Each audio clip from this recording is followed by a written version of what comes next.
तो सबसे पहले हमें क्वेश्चन को पढ़ लेना चाहिए। 2026 का सिंगल करेक्ट का फर्स्ट क्वेश्चन है। फंक्शन दे रखा है 0 to ∞ और -∞ to ∞। डोमेन और कोडोमेन दे रखे हैं, फंक्शन दे रखा है और ये स्टेटमेंट्स बोल रखे हैं derivative of function f is decreasing, local maximum, local minimum और neither point of local maximum minima. तो हम यहाँ से सीधा f' निकाल लेते हैं क्योंकि हमें डेरिवेटिव के बारे में पता करना है, डेरिवेटिव की नेचर की। डेरिवेटिव इंक्रीजिंग है या डिक्रीजिंग है, तो हम इसको डिफरेंशिएट करते हैं into 1/x plus ln x into 1/2√x minus का 1। तो हम यहाँ से f' को फर्दर निकालते हैं, तो यहाँ से आ गया आपका 2√x, ठीक है, ये 1/√x आ जाएगा 2 प्लस ln x माइनस का 2√x, ये आ गया। अब हमें f' की नेचर पता करनी है कि f' डिक्रीजिंग है या इंक्रीजिंग है, तो हमारा भी प्राइमरी फंक्शन बन गया है। इसकी नेचर पता करने के लिए हमें इसका फर्दर डिफरेंशिएट करना होगा और वो डिफरेंशिएशन हमें बताएगा अगर वो 0 से बड़ा आता है तो ये क्या है, इंक्रीजिंग है, अदरवाइज ये डिक्रीजिंग है। तो हम क्या करते हैं, ये तो हमें पता है कि ये तो पॉजिटिव ही रहने वाला है, तो हम इस फंक्शन का डिफरेंशिएशन करेंगे तो हमें नेचर पता लग जाएगा। तो हमने gx ले लिया इस फंक्शन को, तो इसको g' निकाल लेते हैं जरा, कितना आएगा। g' आएगा आपका 1/x माइनस का 1/ इसका डिफरेंशिएशन करेंगे तो 1/2√x 1/√x आ जाएगा। फर्दर इसको सोल्व करने पे अगर √x रखते हैं तो यहाँ पर जो है x को इसमें हम जो है x ले लेते हैं, यहाँ पर x ले लिया तो यहाँ पर जो है 1 बच गया और यहाँ पे माइनस का ये आ गया आपका √x, ठीक है, g'। अब g' को हमें कहाँ से कहाँ तक चेक करना है, 0 से 1 में। 0 से 1 में अगर हम देखेंगे तो ये एक क्वांटिटी है जो 1 से छोटी रहेगी, ये क्वांटिटी पॉजिटिव रहेगी और ये क्वांटिटी भी पॉजिटिव रहेगी, ठीक है, 0 से √x के बीच में। 1 ऑब्वियस सी बात है इसका क्रिटिकल पॉइंट आएगा, तो यहाँ से हमें पता चल रहा है कि g' जो है वो ग्रेटर देन 0 है। इसका मतलब क्या हुआ, इसका मतलब क्या हुआ, जो आपका फंक्शन है g' पॉजिटिव होने के कारण ये जो f' फंक्शन है ये स्ट्रिक्टली इंक्रीजिंग फंक्शन है, तो ये आपका ऑप्शन गलत हो गया, दिस इज रॉन्ग ऑप्शन। उसके बाद बोला है f हैज लोकल मैक्सिमा और मिनिमा, तो ये बात सीधी सी पता लग रही है कि स्ट्रिक्टली इंक्रीजिंग फंक्शन है। इंक्रीजिंग फंक्शन है इस तरह से, मान लीजिए जैसे ये 0 और 1 है, तो 0 और 1 के बीच में स्ट्रिक्टली इंक्रीजिंग फंक्शन है। 0 रखेंगे, ठीक है, और 1 रखेंगे, 1 रखेंगे तो 0 आ जाएगा। तो इस तरह से स्ट्रिक्टली इंक्रीजिंग फंक्शन रहने वाला है, 0 से 1 के बीच में स्ट्रिक्टली इंक्रीजिंग फंक्शन है। तो जब स्ट्रिक्टली इंक्रीजिंग फंक्शन है तो क्या हो गया इसका मतलब, हाँ जी, इसका कोई भी लोकल मैक्सिमा पॉइंट नहीं आएगा और लोकल मिनिमा भी नहीं आएगा, ठीक। इसके बाद आता है f हैज नाइदर, हाँ ये करेक्ट है क्योंकि स्ट्रिक्टली इंक्रीजिंग फंक्शन में ना तो लोकल मैक्सिमा का पॉइंट होता है ना लोकल मिनिमा का पॉइंट होता है, तो हम आसानी से इसको इस तरह से सोल्व कर सकते हैं। तो इसका ऑप्शन। अब हम चलते हैं सेकंड क्वेश्चन पर, जो कि कोऑर्डिनेट ज्योमेट्री का क्वेश्चन है और मीडियोकर टाइप का क्वेश्चन है, हमें इसको भी देखना होगा। सबसे पहले दे रखा है let p be the point on the parabola y = x² such that the slope of tangent to the parabola at the point p is 4। ये 4 दे रखी है स्लोप। उसके बाद में q पॉइंट दे रखा है, वो भी फर्स्ट क्वाड्रेंट में सर्कल का इक्वेशन दे रखा है और स्लोप दे रखी है -1। थर्ड कंसिक्वेंटली फर्स्ट क्वाड्रेंट में अगेन r लाई कर रहा है इस इलिप्स पे और स्लोप दे रखा है -1/2। तो हमें बेसिकली तीनों PQR पॉइंट निकालने और PQR पॉइंट निकालने के बाद में जो सर्कल इन तीनों को टच करते हुए निकल रहा है उसकी रेडियस निकालनी है। तो सबसे पहले तो हम पॉइंट्स निकालते हैं, बाकी कॉन्सेप्ट हम बाद में देखेंगे। तो पहला हम ले लेते हैं y = x²। तो इसका जो पैरामेट्रिक पॉइंट होता है p जो है, जो हमें p निकालना है, तो होता है 80² 280, जो कि y² = 4x के लिए होता है। तो यहाँ पर होगा 280, 80², तो 80² हो जाएगा t²/4, ठीक है, ये हमारा पॉइंट आ गया। यहाँ से हम जो है टेंजेंट की इक्वेशन लिखते हैं। टेंजेंट की इक्वेशन क्या आएगी, y + y1/2, ठीक है, y + y1/2 = x(x1), ठीक है, x(x1). तो यहाँ से 2 से 2 कैंसिल हो गया, इक्वेशन बन जाएगी xt माइनस का y और माइनस का t²/4 = 0। यहाँ से इसका स्लोप जो है, स्लोप ऑफ दिस इक्वेशन क्या होता है, minus coefficient of x upon coefficient of y that is equal to 4। तो t का वैल्यू 4 आ गया, यहाँ से t का वैल्यू 4 आ गया, तो आपका p पॉइंट हमें मिल गया, जो कि मैं यहाँ लिखता जाता हूँ। p पॉइंट आपका कितना बन जाएगा, 4/2 2 और ये आ जाएगा 16/4 4। तो P पॉइंट आ गया। अब हम चलते हैं सेकंड Q पॉइंट के लिए। तो Q पॉइंट किस पे लाई कर रहा है? सर्कल पर। इसका पैरामेट्रिक पॉइंट Q क्या होता है? a cos theta comma a sin theta. तो √2 cos theta comma √2 sin theta ये होता है। ठीक है, अब हमें इक्वेशन ऑफ टेंजेंट लिखनी है। अगेन टेंजेंट की इक्वेशन क्या आएगी? टेंजेंट की इक्वेशन आएगी t = 0, जो कि होगी √2 x cos theta plus √2 y sin theta -2 = 0। ये टेंजेंट की इक्वेशन आ गई। अब हमें बोला है इसका स्लोप दे रखा है, तो स्लोप अगेन क्या होगा? Minus coefficient of x upon coefficient of y। तो ये आ गया आपका -√2 cos theta upon √2 sin theta, that is equal to slope दे रखा है आपका कितना? -1। तो यहां से आ गया कोट थीटा = 1, मतलब थीटा = π/4 आ गया। ठीक, तो यहां से जो पॉइंट Q है वो हमें मिल जाएगा π/4, मतलब Q का वैल्यू आ गया cos π/4 1, sin π/4 1। ठीक है, तो ये हमारा सेकंड पॉइंट आ गया Q पॉइंट 1, 1। ठीक है, थर्ड हमारा जो है हमें लेना है इलिप्स x²/8 y²/2 = 1। इस पर जो पॉइंट है वो R है। R क्या होता है इसमें? a cos थीटा मतलब √8 cos theta comma b sin theta, ये पैरामेट्रिक पॉइंट होता है। इस पे हमें टेंजेंट अगेन सेम लिखनी है। तो टेंजेंट की इक्वेशन हम यहाँ लिख देते हैं, कितनी आ जाएगी? x(x1), तो यहाँ पर आ जाएगा x और √8 लगेगा तो √8 नीचे आ जाएगा। ठीक है, x(x1) cos theta plus y(y1), again √2 पर आएगा तो नीचे आ जाएगा sin थीटा अपॉन √2 -1 = 0। यहां से इसका स्लोप अगेन देखेंगे minus coefficient of x upon coefficient of y, तो sin थीटा यहाँ आ जाएगा और √2 यहाँ आ जाएगा। तो यहाँ से जो है ये दे रखा है -1/2। इसका मतलब अगेन कोट थीटा आ गया आपका 1/2। ठीक है, तो ये 1 हो गया, तो कोट थीटा अगेन 1 आ गया। तो यहाँ से थीटा π/4 हो गया, तो R पॉइंट जो है आपका कितना आ गया? π/4 रखने पर 1/√2। 1/√2 मतलब अंडर रूट में जाएगा 8/2 मतलब 4 का अंडर√2, और ये 1/√2 ये 1, तो R आ गया 2, 1। तो ये हमने तीनों पॉइंट्स आसानी से निकाल लिए है ना। अब हमें बोला है कि PQR एक सर्कल है जिसका हमें रेडियस निकालना है। तो जनरली देखिए क्या होता है कि कोई भी इस तरह के क्वेश्चन जेईई में आते हैं तो जनरली ये रहता है, एक ये जो तीनों पॉइंट्स बनते हैं हमेशा एक राइट एंगल ट्राइंगल के कोऑर्डिनेट्स होते हैं, ये वर्टिसेज होते हैं। मान लो ये PQR इस तरह से बनेंगे। अब जो है इसके अंदर अगर ये आप सर्कल ड्रॉ करते हैं, सर्कम सर्कल जो इसमें बोला गया है, तो इसका जो क्या कहते हैं हाइपोटेन्यूज, ये हाइपोटेन्यूज है ऑलवेज क्या होता है? डायमीटर होता है। ठीक है, क्योंकि इसको टच करते हुए चल रहा है, ये कॉन्सेप्ट रहता है। और डायमीटर वैसे भी होगा क्योंकि ये 90 डिग्री एंगल है, तो ये हमेशा डायमीटर होगा और इसका हाफ जो है वो सर्कम सेंटर होगा। तो सबसे पहले हम जो है इसमें स्लोप्स को देख लेते हैं। PQ का स्लोप क्या है, QR का स्लोप क्या है। तो अगर PQ का स्लोप देखेंगे हम, तो PQR इस तरह से हम देखेंगे। तो सबसे पहले PQ का स्लोप देख लेते हैं, MPQ। PQ कितना हो जाएगा? 4 - 1 3, ठीक है, 2 - 1 1। उसके बाद में MQR का स्लोप देख लेते हैं। QR का स्लोप देखेंगे तो QR का स्लोप हो गया 1 - 1 0 हो गया जी। और उसके बाद में MPR का स्लोप देख लेंगे। PR का स्लोप आ जाएगा, कितना आ जाएगा? 4 - 1 3/0, ये इनफाइनाइट आ गया। इसका मतलब जो है आपका PQ, ये P हो गया, ये Q हो गया और ये R हो गया, ये रफ स्केच में। तो इसका मतलब PQ क्या है? इसका डायमीटर है। अब PQ डायमीटर है तो रेडियस कितना हो जाएगा? Half of the diameter.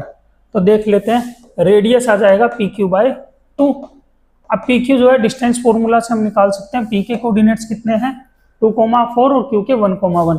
तो 2 - 1 1 का स्क्वायर प्लस 3 का स्क्वायर, 4 - 1 3 का स्क्वायर अपॉन 2, ये आ गया 10।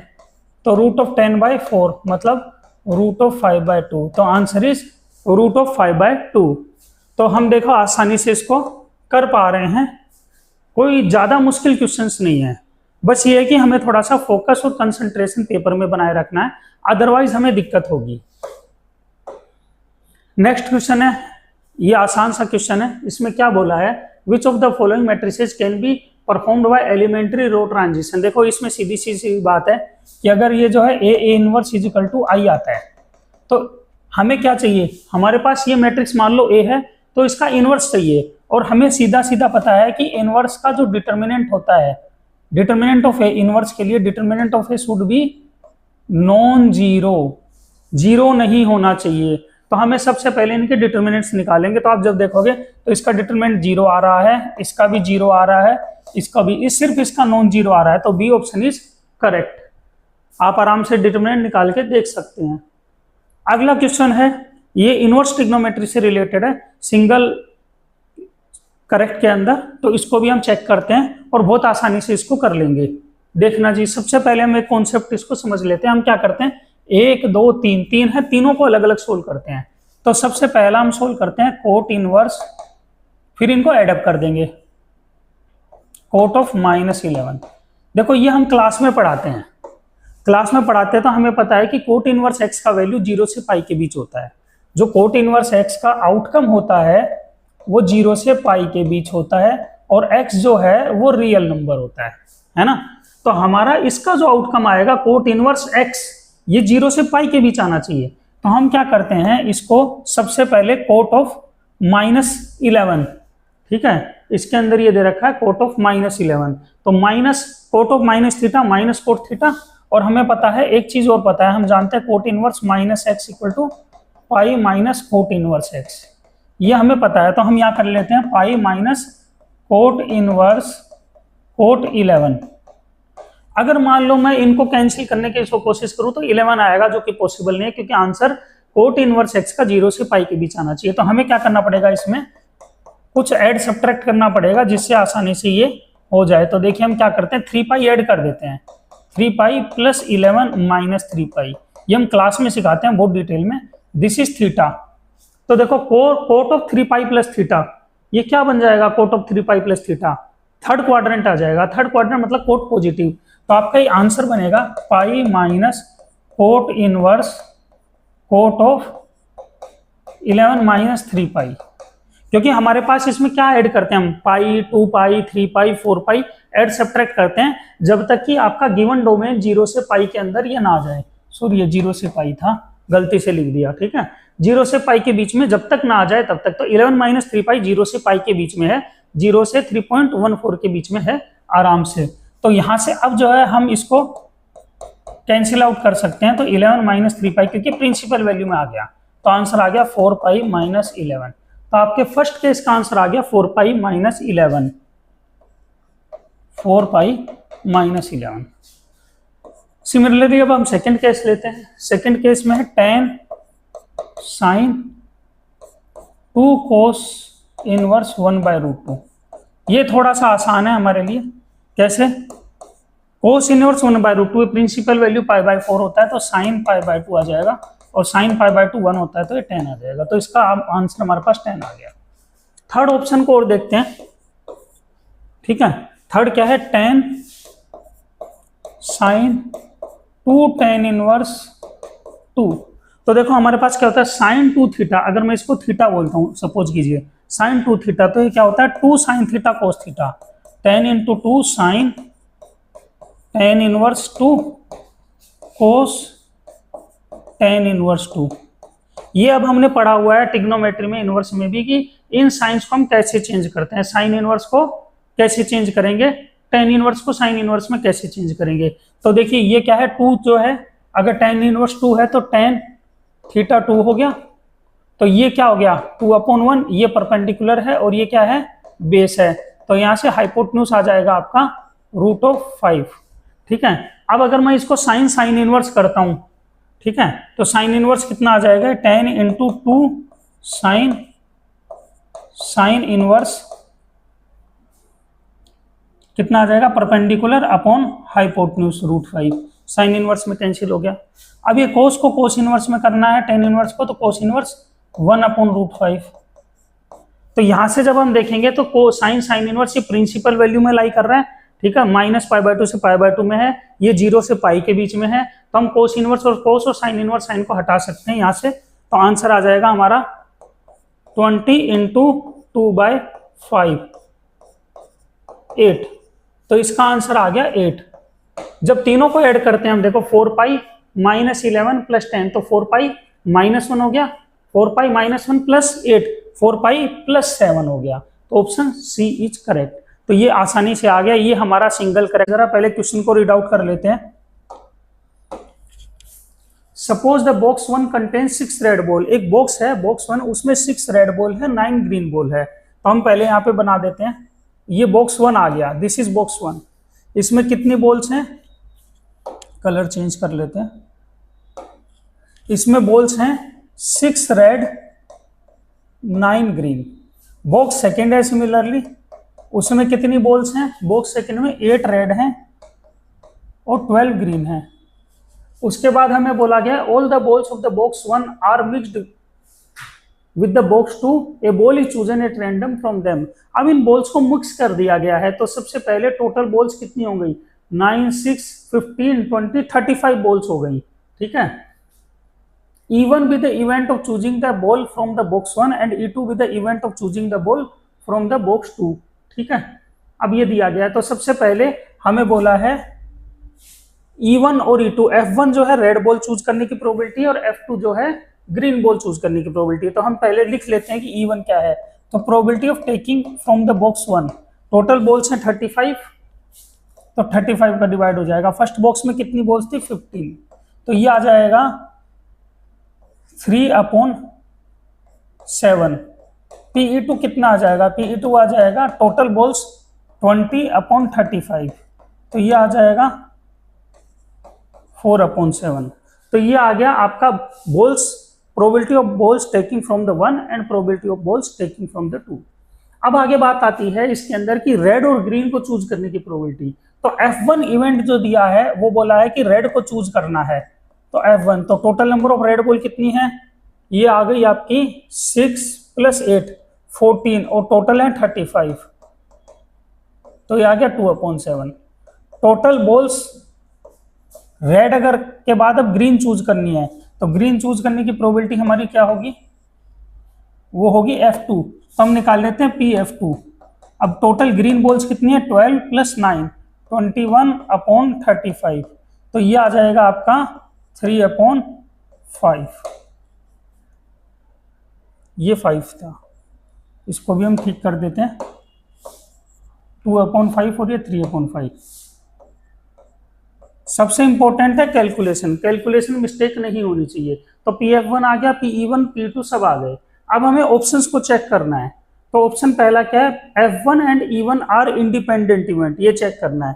तो इंडिपेंडेंट इवेंट के लिए क्या होता है, PE1 इंटरसेक्शन F1, ये आना चाहिए PE1 इंटू PF1 के बराबर।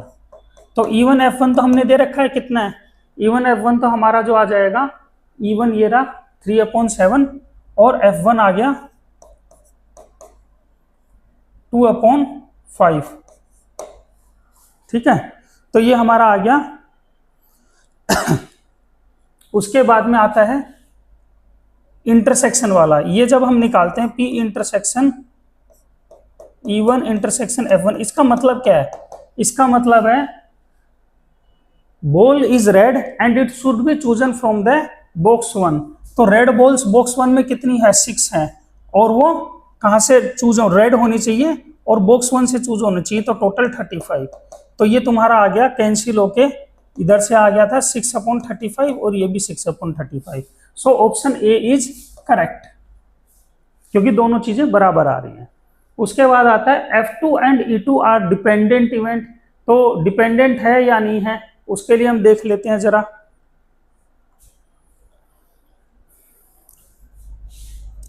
डिपेंडेंट के लिए अगेन इंडिपेंडेंट चेक कर लेंगे, अगर इंडिपेंडेंट हैं तो डिपेंडेंट नहीं होंगे। सेकंड पॉइंट के लिए चूज कर लेते हैं अगेन PE2 इंटरसेक्शन F2, ये निकाल लेते हैं। तो ये हमारे पास क्या आएगा, बॉल जो है सेकंड से चूज हो और ग्रीन हो, तो ग्रीन बॉल्स कितनी है सेकंड में 12, टोटल है 35, तो ये आ जाएगा आपका ये आपका आ गया 12/35।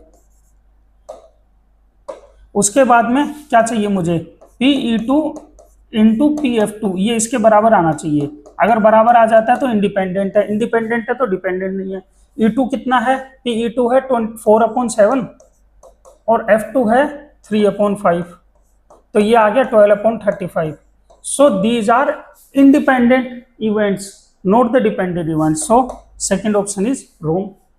थर्ड आता है conditional probability of PF1/E1 is equal to the conditional probability of PF1/E2। ये भी हम चेक कर लेते हैं। तो इसके लिए चेक करने के लिए मैं नीचे का जो स्पेस है इसको मैं क्लियर कर लेता हूँ, क्योंकि नेक्स्ट पेज पे जाएंगे तो उसमें ये प्रॉब्लम आएगी कि बार बार पीछे झांक के देखना पड़ेगा। तो बेटर है हम इसको हटा दें और चेक कर लें।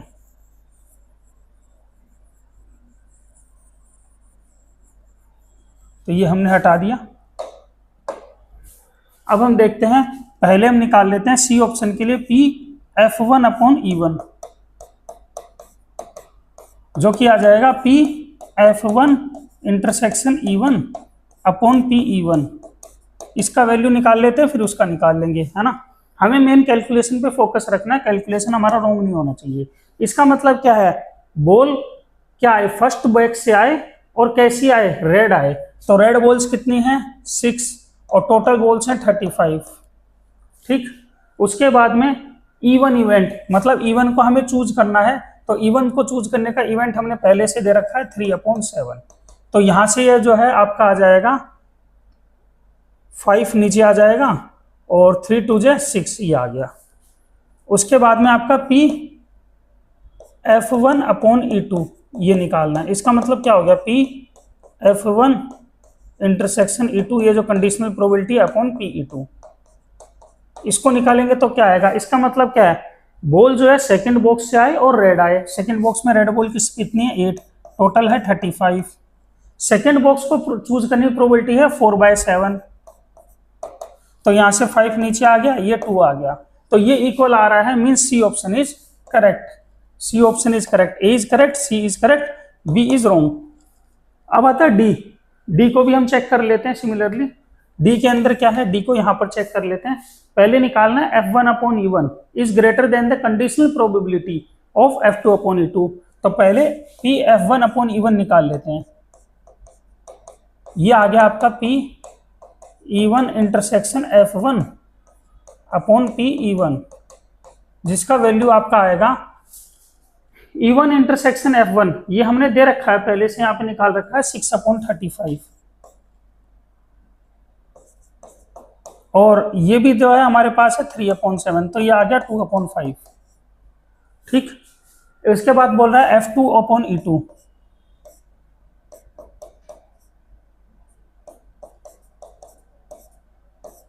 तो आ जाएगा PE2 इंटरसेक्शन F2/PE2। तो ग्रीन आए सेकंड से, ग्रीन आए सेकंड से मतलब 12/35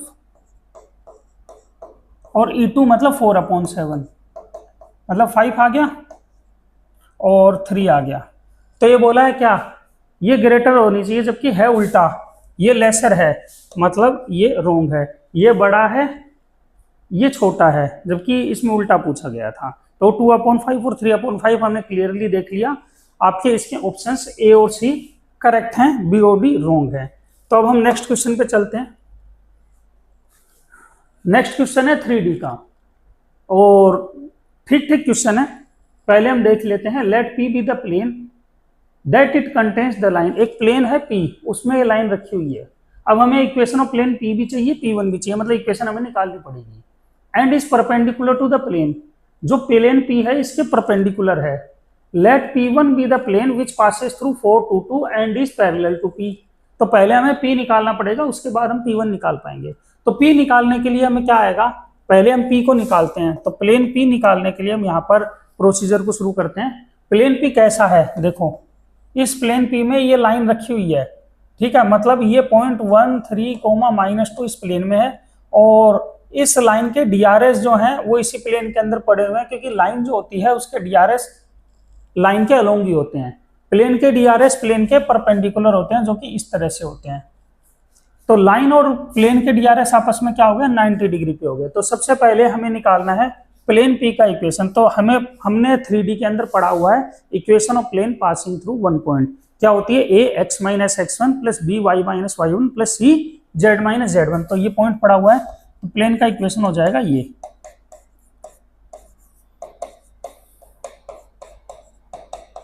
इक्वल टू 0।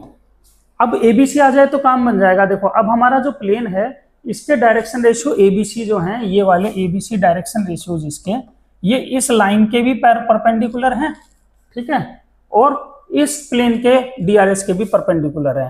तो मतलब हमें पता है जब दो डीआरएस के बीच एंगल 90 होता है तो a1 a2 plus b1 b2 plus c1 c2 0 होता है। तो इस कंडीशन का हम यूज करते हुए जो हम क्लासेस में पढ़ते हैं, सबसे पहले प्लेन के डीआरएस और लाइन के डीआरएस परपेंडिकुलर है, तो 2a plus 3b plus c equal to 0, ये आ गया हमारा। उसके बाद जो है हमारा प्लेन इसके भी परपेंडिकुलर दे रखा है, तो मतलब इसके डीआरएस के भी यही आएगा, रूल फॉलो होगा, वो परपेंडिकुलर ही रहेंगे, ठीक। अब हम एबीसी क्रॉस मल्टीप्लाई मेथड से निकाल देते हैं, ए अपॉन बी अपॉन सी अपॉन, तो ए आएगा कितना, 3 3 जा 9 माइनस 2 मतलब 7 आ गया, ठीक। बी आ जाएगा, इसको हटाएंगे तो 1 माइनस का 6, बी को निकालने के लिए 1 माइनस का 6, सी को निकालने के लिए 4 माइनस 3। तो यहाँ से ए बी सी आ गए, ए आ जाएगा 7, बी आएगा -5 के प्रोपोर्शनल और सी आएगा आपका 1 के प्रोपोर्शनल, ठीक है। तो हमारा जो प्लेन है इस हिसाब से प्लेन पी आ गया हमारा, हमने रख दिया 7x minus 1 -5 y minus 3 plus c का वैल्यू रख दिया 1 z प्लस 2।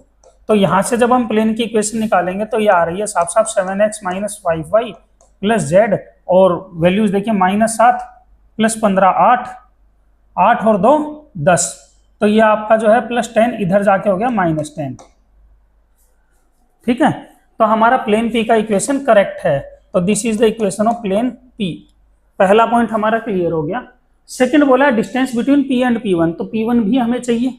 अब पी1 को निकालने का प्रोसीजर हम यहाँ पर करते हैं। प्लेन पी1 कैसा है, हमें बोला है प्लेन पी1 4 2 2 से तो पास हो रहा है और parallel to the plane P है, इसके प्लेन पैरेलल है पी1। तो पी1 निकालेंगे तो कैसे आएगा, डायरेक्शन रेशियो सेम होंगे, तो ए, ठीक है, किससे पास हो रहा है 4 से, फिर उसके बाद में बी -5 किससे पास हो रहा है 2 से, y -2 प्लस सी मतलब 1 और z -2 इक्वल टू 0।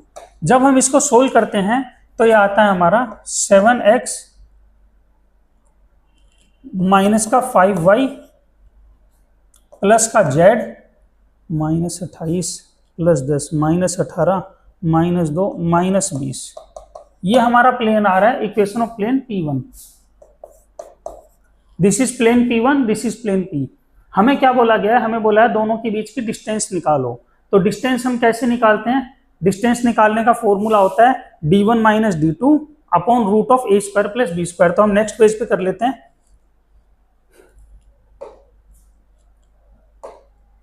इसमें पेज नहीं है नेक्स्ट, तो यहीं पे कर लेते हैं। डिस्टेंस d जो निकालेंगे तो आ जाएगी आपकी, ये +10 है, ये -20 है, तो +30 upon root of a square plus b square plus c square, 7 square 49 25 plus 1, तो ये आएगा, सॉरी ये 20 था, तो 30 अपॉन में रूट 75 मीन्स 25 5 रूट 3 मीन्स 6/√5 आएगा, 6/√3 आएगा।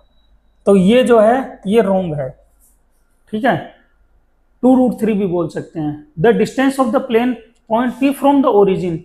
अब P प्लेन कौन सा हमारा, ये वाला है, इसकी ओरिजिन से डिस्टेंस पूछिए। तो ओरिजिन से डिस्टेंस क्या होगी जब हम निकालते हैं, तो ओरिजिन से डिस्टेंस मैं यही निकाल लेता हूँ, क्या होती है distance from the origin, d0 बोल देता हूँ, जो कि 10, क्योंकि ये तो सब 0 0 हो जाएंगे। फॉर्मूला क्या होता है ax1 plus by1 plus cz1 upon में रूट ऑफ 75, जो कि ये गलत आ रहा है, 10/5√3, तो ये आएगा 2/√3। ये दे रखा है 2√3 जो कि रोंग है। सो बी ऑप्शन इज रोंग। तो हमारा सी ऑप्शन रोंग हो गया, बी भी रोंग हो गया, ए करेक्ट है अभी। डी देखना है, acute angle between the plane P and this.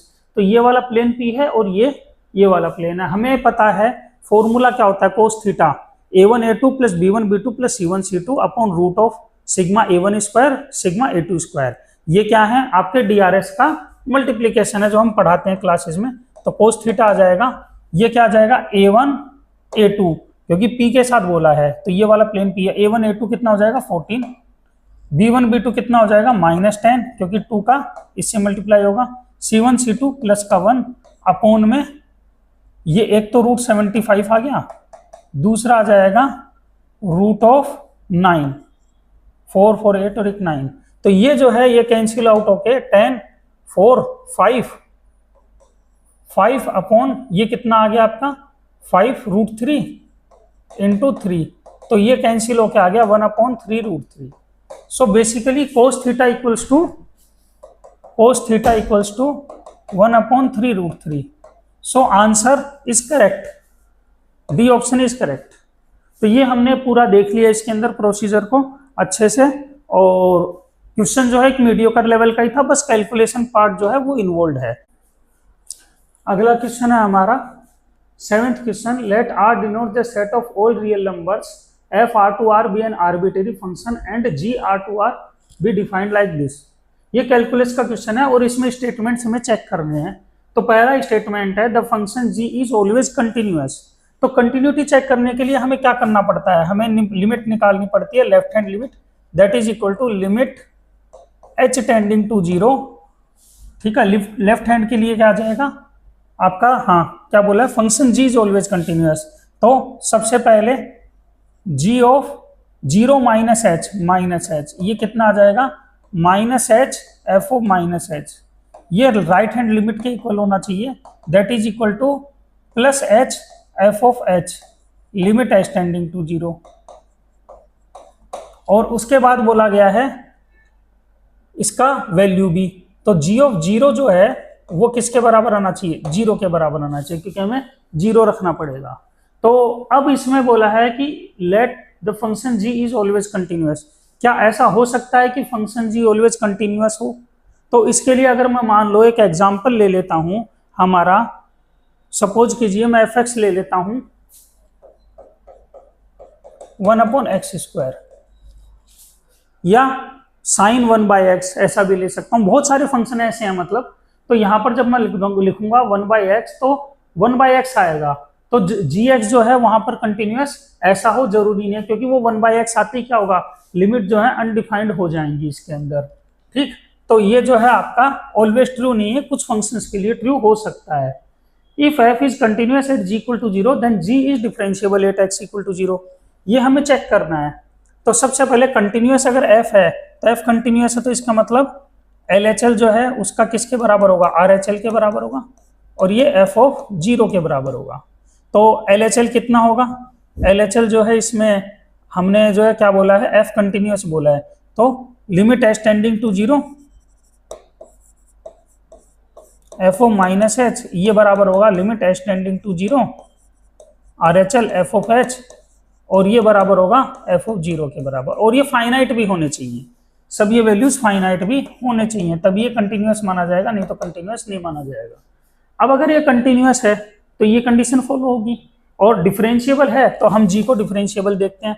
Differentiability के लिए क्या जरूरी है, LHD और RHD बराबर होने चाहिए। ठीक है, तो LHD कितना आएगा, LHD आएगा लिमिट h टेंडिंग टू 0 और 0 माइनस h, तो -h f of -h minus f of minus g of 0 that is 0 upon 0 minus h that is -h। तो ये आ गया आपका f ऑफ -h आ गया कैंसिल होके। ठीक है, RHD कितना आ जाएगा, RHD आ जाएगा limit h tending to 0 plus h f of h again f of 0, जो कि जैसे ही आप g ऑफ 0 रखेंगे तो 0 हो जाएगा, -0 अपॉन 0 प्लस h। तो ये आ गया f ऑफ h के बराबर, लिमिट h टेंडिंग टू 0 तो है ही यहाँ पर। ठीक है, लिमिट h टेंडिंग टू 0 तो है ही यहाँ पर। तो ये जो है हमें बोला है कि ये दोनों बराबर आ रहे हैं, ठीक है, और फाइनाइट हैं, तो हमारे हिसाब से जो बी ऑप्शन है वो आपका करेक्ट जाएगा, क्योंकि ये चीज आपकी सेटिस्फाई हो रही है, limit h tending to zero f of minus h, और ये बराबर है और फाइनाइट भी है। एलएचडी आरएचडी में फाइनाइट होना हो कोई फर्क नहीं पड़ता, तो बी ऑप्शन करेक्ट है। थर्ड ऑप्शन बोला उल्टा कि if g is differentiable at x equal to zero then f is continuous at x equal to zero. तो सबसे पहले हम g को डिफरेंशिएबल बनाते हैं, उसकी कंडीशन हमें लिखनी होगी। तो वो कंडीशन हम देखें तो क्या होगी, यहाँ पर देखते हैं, इसमें थोड़ा सा जगह का अभाव है तो इधर मैं इसको बना देता हूं। यहाँ पर सबसे पहले c के लिए g is differentiable, g differentiable है तो उसके लिए कंडीशन क्या बनेगी हमारी, LHD जो है वो RHD के बराबर होना चाहिए, और g को डिफरेंशिएबल बनाना है तो इसका मतलब limit h tending to zero, again जो हमारी ये कंडीशन है f ऑफ माइनस एच, ये limit h tending to zero f of h के बराबर आनी चाहिए, और यहाँ पे बोला f कंटिन्यूअस, तो f कंटिन्यूअस के लिए ये कंडीशन होनी चाहिए। अब हमारे ये तो बराबर आ रहा है, ये हमें दिया हुआ अगर बराबर है LHD और RHD, लेकिन ये फाइनाइट है या नहीं, F0 के इक्वल है या नहीं, क्योंकि LHD और RHD बराबर होने के बाद F0 के इक्वल हो या ना हो ऐसा हम कह नहीं सकते। तो इस कंडीशन से ये कंडीशन फॉलो हो पाए हमेशा ऐसा पॉसिबल नहीं है, तो ये जो है बात गलत आती है हमारे पास। उसके बाद में आता है, क्योंकि लिमिट के लिए फाइनाइट होना जरूरी है, यहाँ पर आपका फाइनाइट नहीं भी होता है तो चल जाता है, तो इसलिए हमेशा बराबर हो ऐसा जरूरी है, कुछ कंडीशन में हो सकता है बराबर हो जाए। इफ g इज डिफरेंशिएबल, और यहाँ साफ साफ दिख भी रहा है कि ये बराबर नहीं बैठ रहा है हिसाब, f ऑफ जीरो के बराबर बैठे और फाइनाइट बैठे ऐसा जरूरी नहीं है, क्योंकि LHD RHD इतना ही होता है इसके अंदर डिफरेंशिएबिलिटी में। If g is differentiable at x equal to zero then limit x tending to zero f of x exist, ये बोला है। तो g अगर डिफरेंशिएबल है तो अगेन ये कंडीशन फॉलो होगी, और लिमिट एग्जिस्ट करने के लिए क्या जरूरी है, लिमिट एग्जिस्ट करने के लिए जरूरी है LHL इक्वल टू RHL, ये जरूरी है। तो यहां से जो है लिमिट क्या होगी, लिमिट इसके लिए यही होगी, limit h tending to zero f of minus h और equal to limit h tending to zero f of h। Limit exist करने के लिए दोनों फाइनाइट होने चाहिए, तो बोला g डिफरेंशिएबल है, तो g डिफरेंशिएबल के लिए कंडीशन आती है, और लिमिट के लिए LHL और RHL इक्वल आते हैं और फाइनाइट ये होना चाहिए, तो यहाँ से फाइनाइट भी बन रहा है, तो डी ऑप्शन करेक्ट है। मतलब आपका डी करेक्ट है और बी करेक्ट है। तो अब हम जो है 8th क्वेश्चन को करते हैं, ये लास्ट क्वेश्चन है मल्टी करेक्ट का, मैट्रिक्स का क्वेश्चन है, और बेसिकली वही कैलकुलेशन के ऊपर है, कैलकुलेशन का हमें ध्यान रखना है। तो चलिए इसको पढ़ते हैं बिना देर किए और इसको कंप्लीट करते हैं। ये एक मैट्रिक्स दे रखी है m 2 -1 1 0, हमें निकालना है m की पावर 26 और सिग्मा, ये पहले तो ये निकालना है, इसके बाद में ये चेक करने कौन कौन से ऑप्शन ट्रू हैं। तो देखिए सीधा सीधा है, सबसे पहले कैलकुलेशन बेस्ड क्वेश्चन है और इसमें 100% पैटर्न होगा। तो हम जो है इसमें क्या करेंगे, पहले हम m स्क्वायर निकालेंगे, ठीक है, जो कि मैंने कैलकुलेट कर लिया था, जो कि आएगा 3 -2 2 -1, मैंने कैलकुलेट कर लिया था ताकि टाइम बच जाए। m क्यूब सिमिलरली ऐसे ही आएगा, m क्यूब आएगा आपका 4 -3, और यहाँ पर 2 है तो यहाँ पर जो है 2 तो 3, और यहाँ पर जो है माइनस का 2 आएगा, तो ये m क्यूब आ गया था आपका। ठीक, ऐसे ही हमने सिमिलरली इससे हम पैटर्न निकालेंगे, तो क्या दिख रहा है हमें, m की पावर 26 क्या आ जाएगा, यहाँ से हम लिख लेते हैं m की पावर 26, देखो 3 है तो 4 है, 2 है तो 3 है, तो यहाँ पर 26 है तो 27 हो जाएगा। यहाँ पर देखो स्क्वायर है तो -2 है, क्यूब है तो -3 है, तो यहाँ पर -26 हो जाएगा। यहाँ पर देखो ये 2 है तो 2 है, 3 है तो 3 है, तो यहाँ पर 26 हो जाएगा। यहाँ पर s को देखो, यहाँ पर एक पीछे है तो -25 हो जाएगा। तो ये जो है m की पावर 26 आपका आ गया। मैं यहाँ पर लिख देता हूँ और क्लियरली थोड़ा सा, क्योंकि इसमें बीच में ओवरलैपिंग हो रही है थोड़ी सी। माइनस का 26, यहाँ पर आ गया आपका 26 प्लस का, और यहाँ पर आ गया माइनस का 25, इसको हम मिटा देते हैं।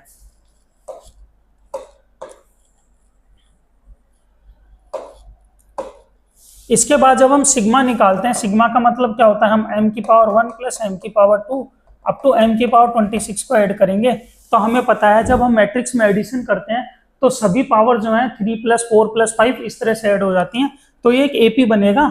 एपी बनेगा तो इसका वैल्यू जो है वो ये आएगा आपका, जो है मैंने पहले से लिख रखा है 377 माइनस 351 प्लस का 351 और माइनस का 325।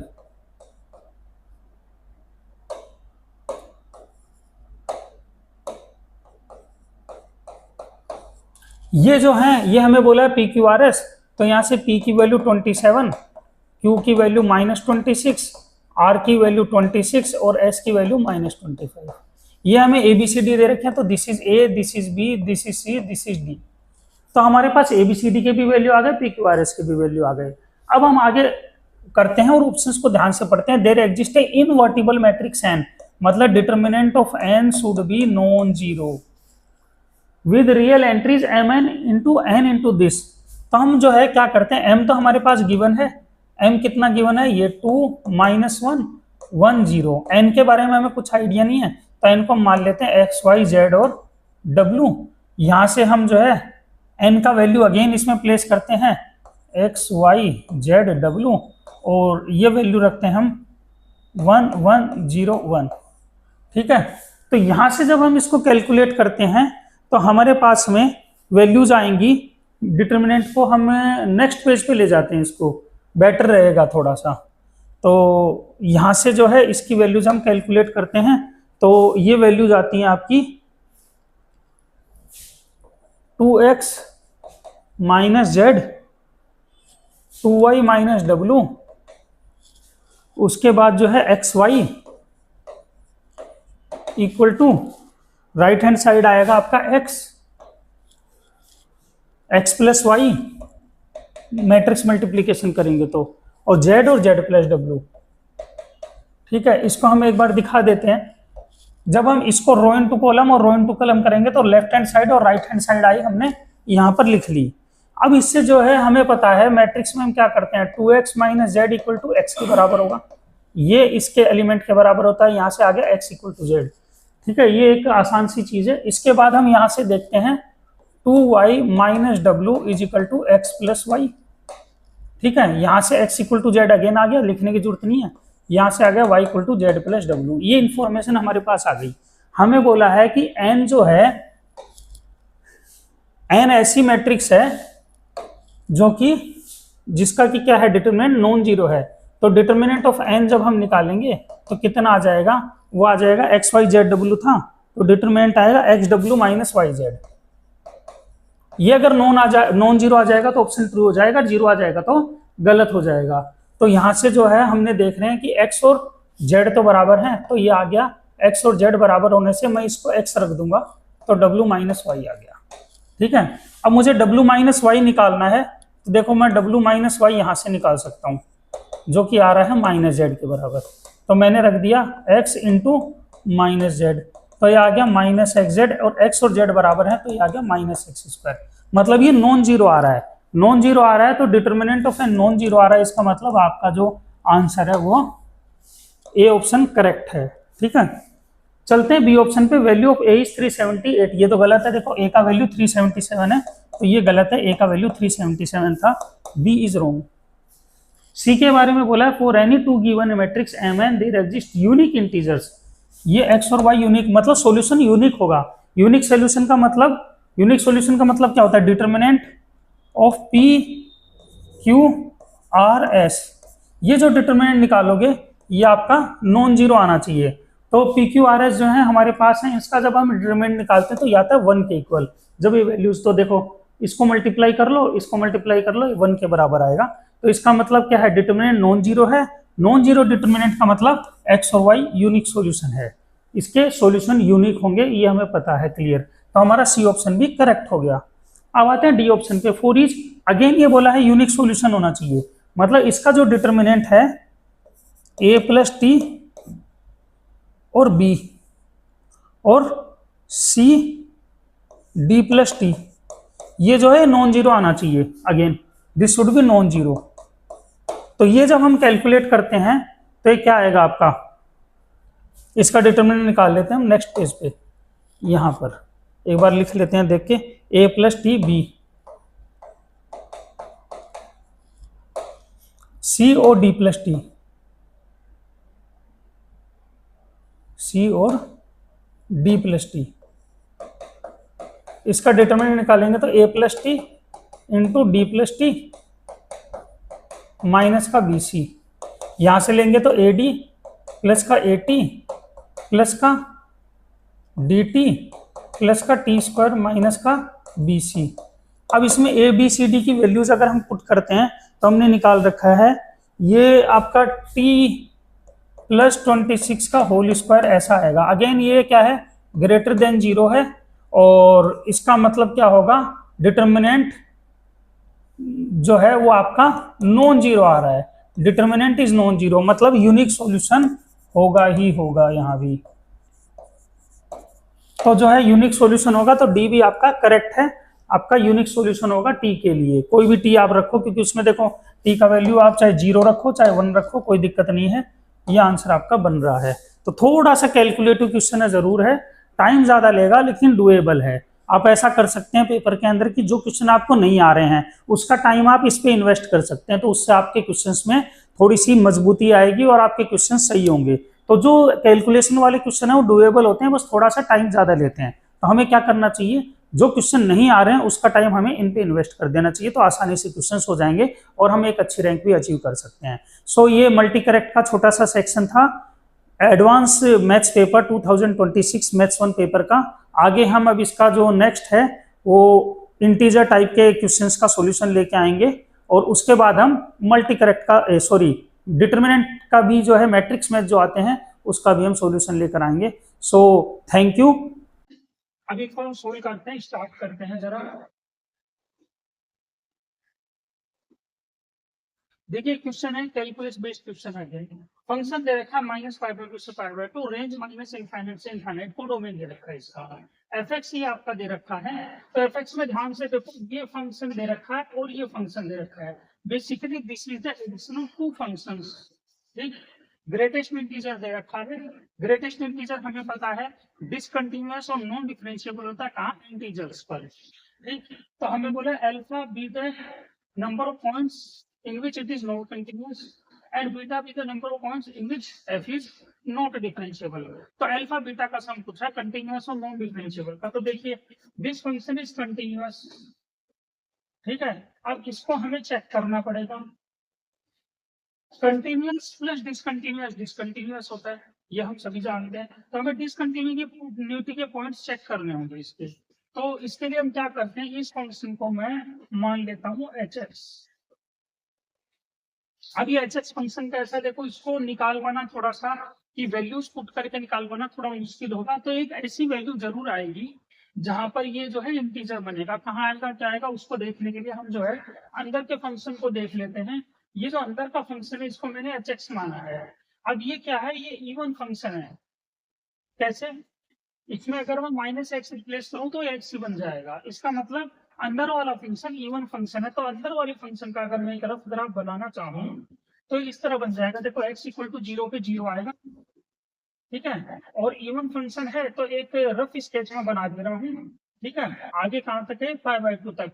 तो π/2 रखेंगे तो sin π/2 ये लगभग आएगा आपका यहाँ पर, और π/2 आ जाएगा, ये आ जाएगा -π/2। मैं सिर्फ जो है इसका वैल्यू बना रहा हूँ -π/2 से π/2 के बीच में। तो इस तरह का कुछ ग्राफ मुझे दिखाई देगा इवन फंक्शन, क्योंकि even function symmetric about y axis होता है, जैसा इधर होगा वैसा ही इधर होगा। तो हम देख रहे हैं कि ये जो वैल्यू है ये 1.57 से -1.57 के बीच में है। अब हमें बोला गया है कि इंटीजर, तो देखना भाई जैसे ही हम इसमें रखते हैं वैल्यू तो एक वैल्यू 0 और 1 के बीच आता है। जब इसमें मैं रखता हूँ π/2 तो π/2 रखते ही कितना आता है, देखना π/2 रखते ही 1.57 होता है, तो ये वैल्यू 1 हो जाती है यहाँ पर इसके ऊपर, और यहाँ पर जो है यहाँ पर भी ये वैल्यू 1 हो जाती है। तो इसका मतलब जो फंक्शन है वो एक 0 से 1 के बीच में आ रहा है। तो यहाँ पर अगर हम देखेंगे, एक हम पॉइंट ले लेते हैं इसके अंदर, आर्बिट्रेरी पॉइंट मान लेते हैं, जो कि यहाँ पर मान लो x0, तो एक सिमेट्रिक पॉइंट इधर भी होगा -x0। यहाँ से यहाँ तक की वैल्यू देखो, इसकी कहाँ से कहाँ तक लाई कर रही है, -π/2 से x0 के बीच में है। ये 1 आ रहा है इंटीजर, है ना। तो एक बार तो ये क्या हो गई, 1 हो गई, फिर 0 हो जाएगी यहाँ पर, फिर 0 हो जाएगी, फिर 1 हो जाएगी। तो यहाँ से यहाँ तक में वैल्यूज 1 है और ये 0 है। तो मैं इस पूरे फंक्शन को अगर लिखूं hx को, तो कैसा आएगा मेरा 1 when it is between -π/2 to -x0, 0 when it is between -x0 to x0, और 1 when it is between x0 to π/2। ये हमें साफ दिख रहा है। तो इसका मतलब जो फंक्शन है, इसकी वैल्यू चेंज हो रही है कहाँ पर, इसकी वैल्यू चेंज हो रही है आपकी x0 और -x0 पे। सो hx कहाँ पर डिसकंटिन्यूअस है, -x0 एंड x0 ये क्या है, डिसकंटिन्यूअस है।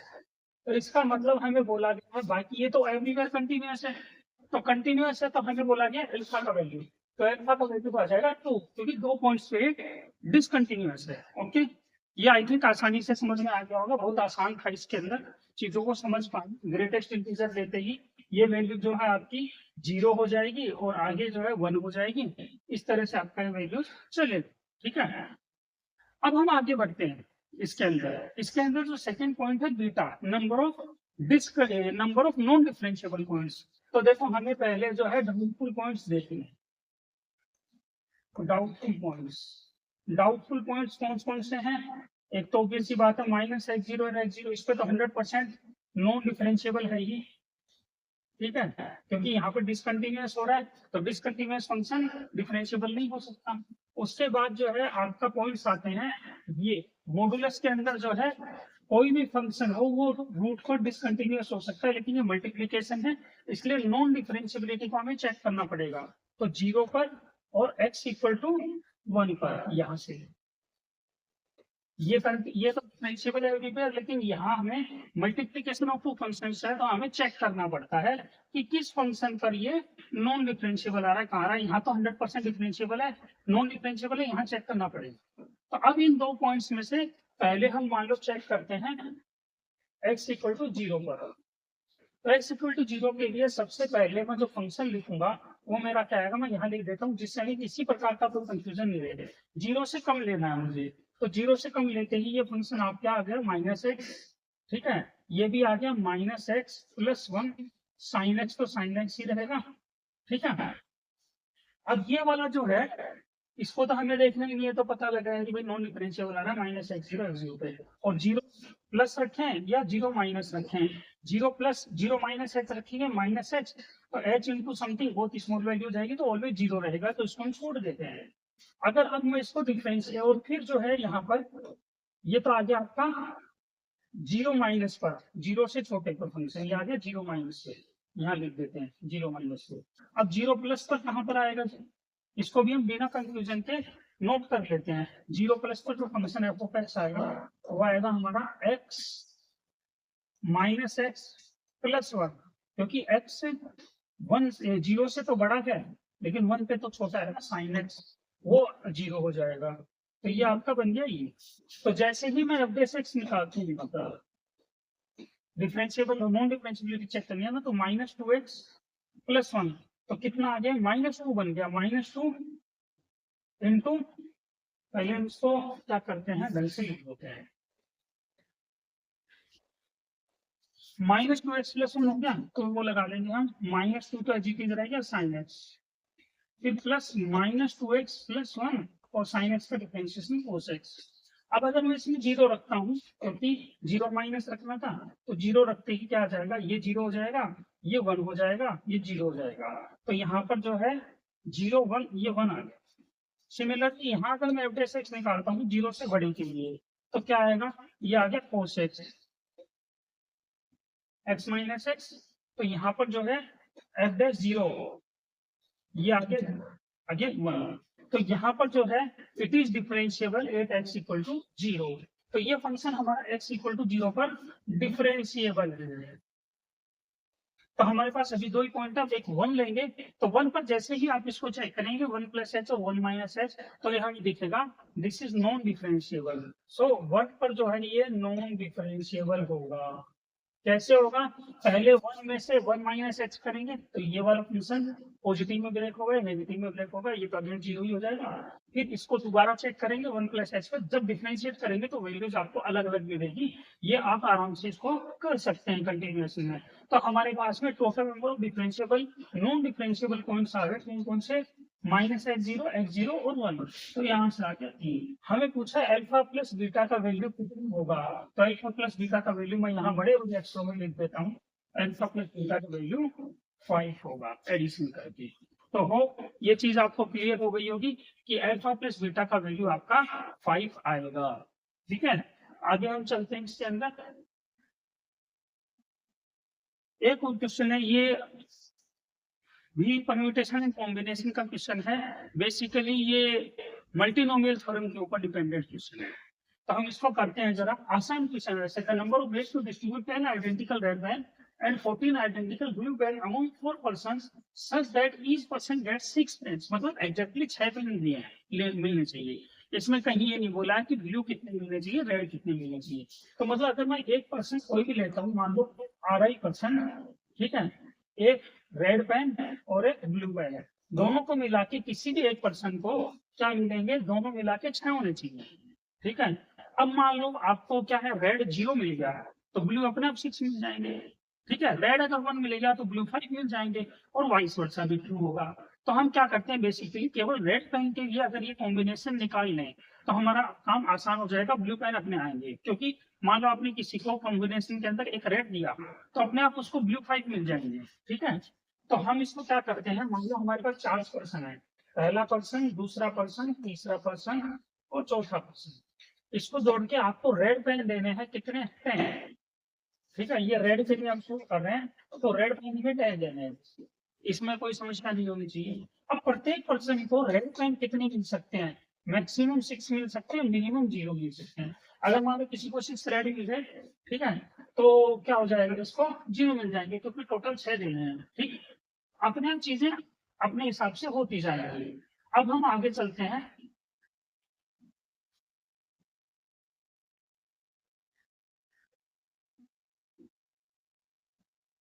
तो अब हम रेड पेन्स को डिस्ट्रीब्यूट कर देते हैं। कैसे होगा जी, ये हमने पढ़ा हुआ है।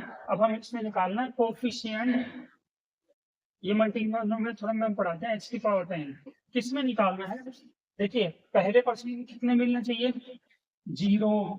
फिर या 1 मिल सकते हैं या 2 मिल सकते हैं आइडेंटिकल इसलिए, और लास्ट में मिला के 6। ऐसे ही सेकंड पर्सन का मल्टीप्लाई थर्ड पर्सन, क्योंकि फर्स्ट और सेकंड और थर्ड और फोर्थ, तो आपका जो है टोटल आ गया 4। ठीक, अब हम इसको सोल्व करने के लिए कोएफिशिएंट ऑफ x पावर 10 को निकालेंगे। क्या करेंगे, देखो यहाँ पे 7 टर्म्स हैं। ये फर्स्ट टर्म तो ये है 1 माइनस एक्स की पावर, टोटल 7 टर्म्स हैं, 7 अपॉन 1 माइनस एक्स, तो ये पावर 4 आ गया, ये भी पावर 4 आ गया। यहाँ से अगर मैं इसको सोल्व करूँ तो ये आएगा 1 माइनस एक्स की पावर 7 को 1 माइनस एक्स की पावर -4। तो बहुत आसान रहेगा। ठीक, क्या करते हैं, अब हम इसको सोल्व करके देख लेते हैं जरा। मुझे एक्स की पावर 10 का कोएफिशिएंट चाहिए, तो इसको अगर मैं ओपन करता हूँ, यहाँ से मैं लिख देता हूँ, इसको मैं ओपन करता हूँ तो मैं कहाँ तक ओपन करूंगा, क्योंकि मुझे तो 10 ही चाहिए। तो पहले मैं लिखता हूँ 4C0। ठीक, उसमें तो आपका माइनस एक्स की पावर 7 की पावर 1 कोई इशू नहीं। फिर उसके बाद आएगा प्लस का 4C1, क्योंकि 1 की पावर में क्या ले रहा हूँ यहाँ पर, ये 0 ले लेता हूँ, या पावर 4 से ले लेते हैं, ज्यादा बेटर रहेगा। ठीक है, पावर 4 से ले लेते हैं, घटती हुई पावर नहीं लिखते हैं। तो पावर 4 यहाँ पर पावर 0 आ जाता है। अब आ जाएगा 4C1 माइनस एक्स की पावर 7। ठीक है, एक्स की पावर 7, और यहाँ पर आ जाएगी पावर आपकी 3। ठीक है, क्योंकि एक एक हम घटाते चल रहे हैं। तो देखो, जैसे ही आप यहाँ पर देख रहे हो एक्स की पावर 7 के अंदर ये 4 और ये 1 आ रहे हैं, तो ये तो आपके काम का नहीं है। ठीक है, उसके बाद में अगेन 4C2 माइनस, मैं पूरा लिख के दिखा रहा हूँ जिससे कंफ्यूजन नहीं हो, 14। उसके बाद में प्लस का 4c3 माइनस एक्स की पावर ये 7 आ गया, और अब यहाँ पर 2 के बाद आ गया 1, और आगे जो है अगला आ गया आपके पास में 4c4 माइनस एक्स की पावर 7 0, ये चीज लग गई, और मल्टीप्लाई में ये है 1 माइनस एक्स की पावर -4। यहाँ तक क्लियर हो गया। अब हमें देखना है एक्स की पावर 10 हमें किससे मिलेगा, क्या इससे मिलेगा, बिल्कुल नहीं मिलेगा। क्या इससे मल्टीप्लाई करने पे मिलेगा, क्योंकि तो बहुत बड़ी टर्म्स है ना, तो हमें सिर्फ इससे और इससे कंसर्न है, इसके साथ मल्टीप्लाई भी। तो मुझे कोफिशिएंट ऑफ एक्स की पावर 10 कैसे मिलेगा, हम आगे चलते हैं। कोफिशिएंट ऑफ एक्स की पावर 10 जो निकालना है हमें, इसके लिए हमें क्या करना पड़ेगा, अब केवल हमें इन दो टर्म्स का यूज करना है, जो कि आ रहा है माइनस का 4c3 एक्स की पावर 7 और 1 माइनस एक्स की पावर -4, मैं अलग अलग लिख दे रहा हूँ, प्लस 4c4 एक्स की पावर 0 हो गया, 1 माइनस एक्स की पावर -4, ये बन रहा है। अब हमने एक चीज पढ़ी है हमेशा कि 1 माइनस एक्स की पावर -n, इसमें जो है जनरल टर्म क्या होता है, n plus r minus 1 c r x की पावर r, ये हमने पढ़ लिखा है, ये इसका जनरल टर्म होता है। तो मुझे यहाँ पर क्या एक्स की पावर 7 ऑलरेडी है, मुझे क्या चाहिए यहाँ पर, ये तो 4 ये तो 4 हो गया, यहाँ पर मुझे कोफिशिएंट ऑफ एक्स की पावर 3 चाहिए, तो 3 चाहिए तो कितना आ जाएगा, n का वैल्यू 4 है, r का वैल्यू 3 है, -1 c और 3, ठीक, प्लस 4c4 तो 1 हो जाएगा। अब मुझे यहाँ पर क्या चाहिए, पूरा ही टाइम चाहिए, तो यहाँ पर 4 प्लस 10 -1 c आपका आ जाएगा 10, तो ये हमारा आंसर आ जाएगा बेसिकली। यहाँ से देखो 7 -1 63, ठीक है, -4 इंटू 63, तो -4 इंटू 63 कितना होता है निकाल सकते हैं, फैक्टोरियल 6 अपॉन फैक्टोरियल 3 तो आंसर आ जाएगा 6 5 4 अपॉन 6 20 आंसर आ जाएगा, ठीक। अब इसके बाद में प्लस ये आ गया आपका 13c10, तो फैक्टोरियल 13 अपॉन फैक्टोरियल 10, ठीक, इंटू फैक्टोरियल 3, तो ये आ जाएगा 13 इंटू 12 इंटू 11 अपॉन में 6, तो ये आपका आ गया 286 आ गया, तो आंसर आ जाएगा 286 में से माइनस करेंगे तो 206, तो आपका आंसर है इसका 206, इसका आंसर आपका 206। तो ये एक मल्टीनोमियल थ्योरम का क्वेश्चन था जो कि हम कर सकते हैं, बस थोड़ा सा कैलकुलेशन और पेशेंस की रिक्वायरमेंट थी इस क्वेश्चन के अंदर। आगे हम इसको चलते हैं, ये ट्रिग्नोमेट्री बेस्ड क्वेश्चन है, डायरेक्ट अप्रोच बेस्ड क्वेश्चन है, तो इसको अब हम आगे सोल्व करते हैं। आसान सा क्वेश्चन है हिंदी, बस थोड़ा सा अप्रोच याद होनी चाहिए, अप्रोच याद रहेगी तो काम बन जाएगा। तो चलिए देखते हैं इसमें कि अल्फा का वैल्यू आपको दे रखा है 1 माइनस का 2 कोस पाई बाई 11, ठीक है। चीजों को हमें बस आसान और साफ साफ लिखना होता है, 1 माइनस का कोस 3 पाई अपॉन 11, ठीक है, 1 माइनस का कोस 2 पाई 9 पाई अपॉन 11।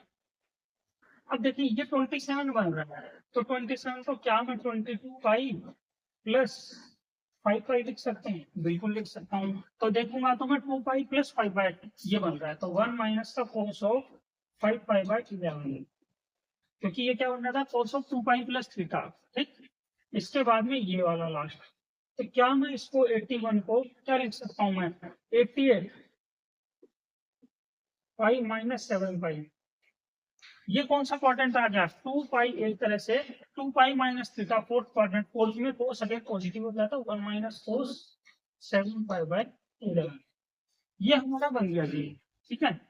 तो ये 4 टर्म्स आ गई, 1 2 3 4 5 टर्म्स आ गई।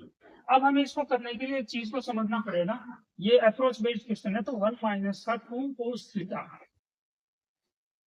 इसमें अगर मैं क्या करूँ कोस थीटा बाय 2 को मल्टीप्लाई कर दूं कोस थीटा बाय 2 का डिवाइड कर, तो ये मेरे पास क्या आता है देखना चाहिए, कोस थीटा बाय माइनस का 2 कोस ए कोस बी, तो cos of A plus B 3 theta by minus का cos of theta by 2 upon cos of theta by 2, तो ये कैंसिल होके मेरे पास आता है माइनस का कोस 3 theta by 2 upon cos theta by 2, तो ये जो वैल्यू है मैं यहाँ से यूज करता हूँ, ये आपका ही मैं यहाँ पर लिख देता हूँ अलग से, जिससे दिक्कत ना है, कोस 3 थीटा बाय 2 अपॉन में कोस थीटा बाय 2, क्लियर।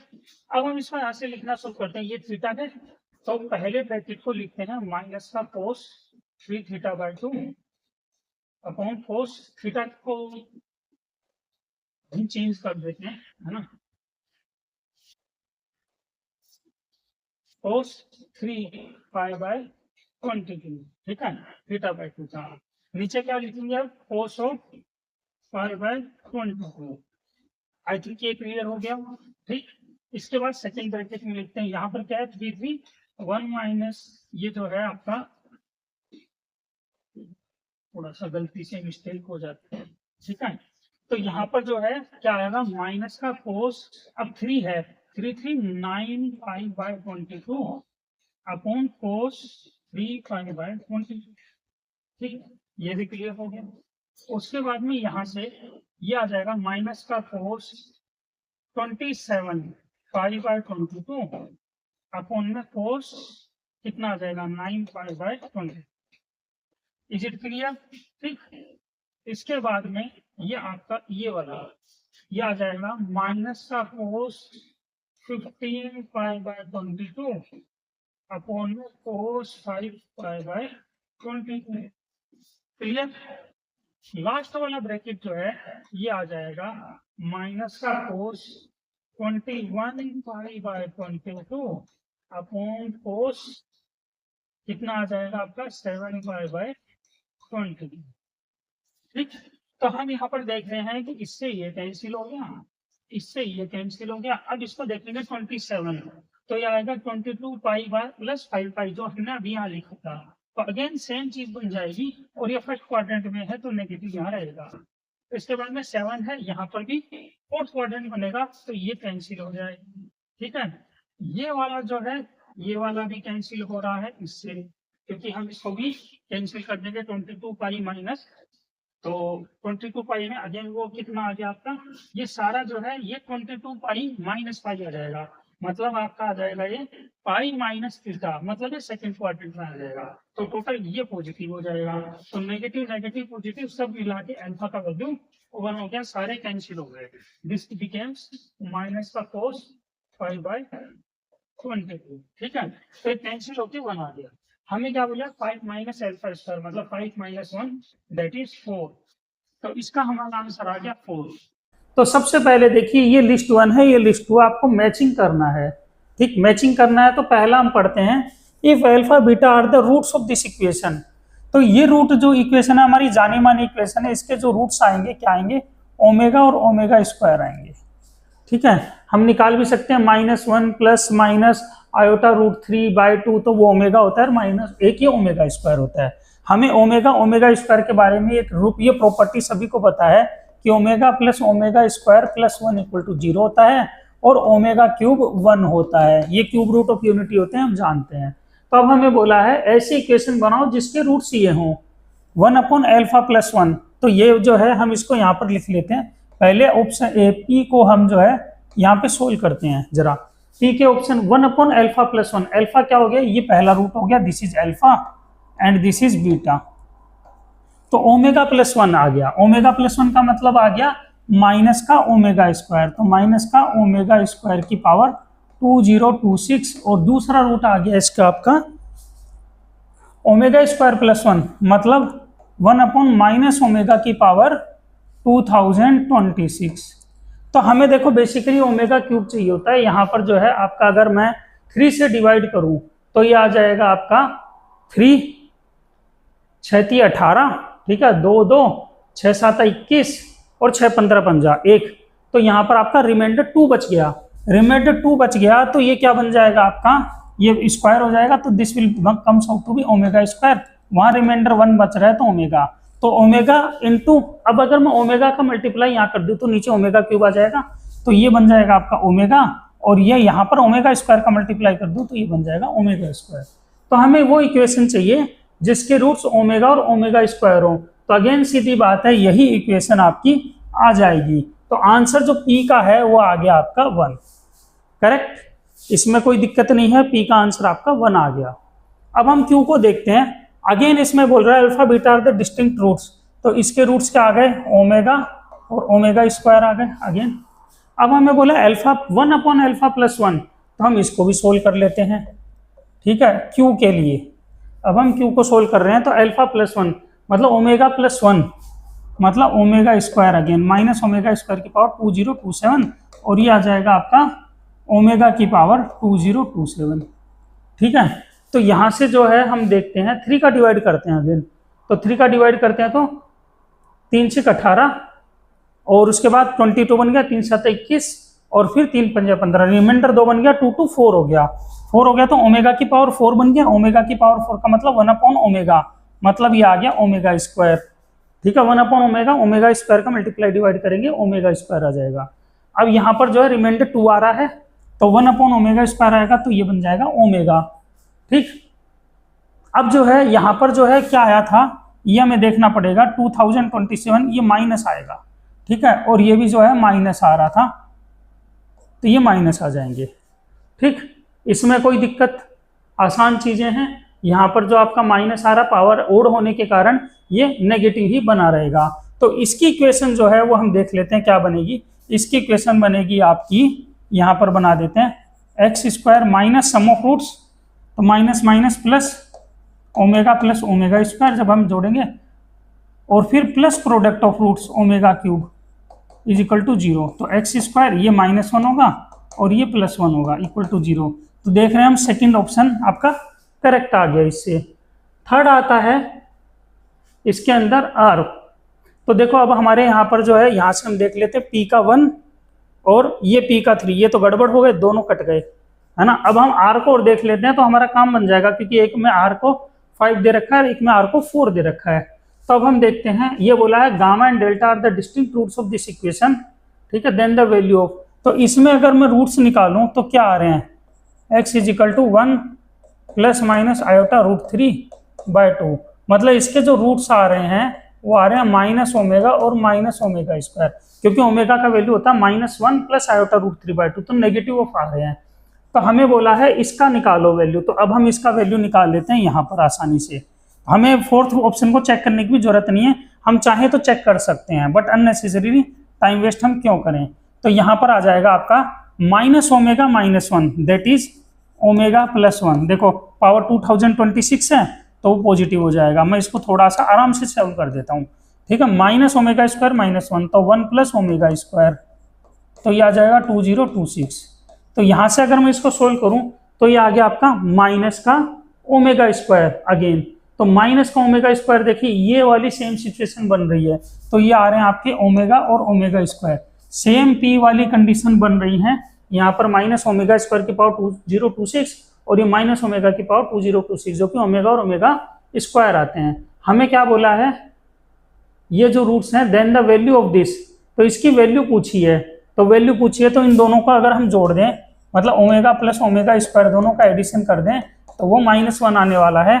मतलब r का आंसर 4 होगा, और r का आंसर 4 होगा तो यहाँ 5 तो होगा नहीं, तो सी ऑप्शन हमारा करेक्ट हो जाएगा।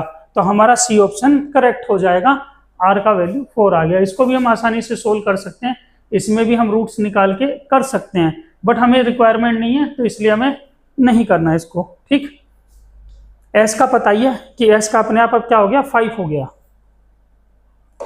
अब हम नेक्स्ट क्वेश्चन पे चलते हैं। अगेन ये एक क्या कहते हैं, लिस्ट मैट्रिक्स मैच है। इसमें बोला नंबर ऑफ एलिमेंट्स इस सेट में, मतलब इस इक्वेशन के बेसिकली कितने सॉल्यूशन होंगे -π से π के बीच में, इसके कितने होंगे इसमें, इसके कितने होंगे, इसके कितने होंगे। अगेन हमें ऑप्शंस से तो काटने ही चाहिए, अगर हम ऑप्शंस नहीं काटेंगे तो पता लगेगा कि हम काफी ट्रैप में फंस जाते हैं। तो हम ऑप्शंस को करते हुए चलेंगे आराम से। तो सबसे पहला हम इसको सोल्व करते हैं। देखिए sin की पावर 6x प्लस cos की पावर 4x इक्वल टू 1। तो देखो मैं क्या करता हूँ, यहाँ पे cos की power 4x equal to 1 minus sine की पावर 6x, ये कर देता हूँ। ठीक है, अब यहाँ से जो है हमें सॉल्यूशन करना है, पहले तो हम इसको सोल्व कर लेते हैं। अब ये देखो क्या बन रहा है, ये बन रहा है a³ माइनस b³, तो 1 माइनस का साइन स्क्वायर x, और ये बन गया 1 प्लस साइन की power 4x a² plus b² plus ab। a³ minus b³ के फॉर्मूले से हमने इसको सोल्व कर लिया, तो this will become cos square x। अब हम इसको काटेंगे नहीं तो हमारे सॉल्यूशन कम हो जाएंगे, है ना।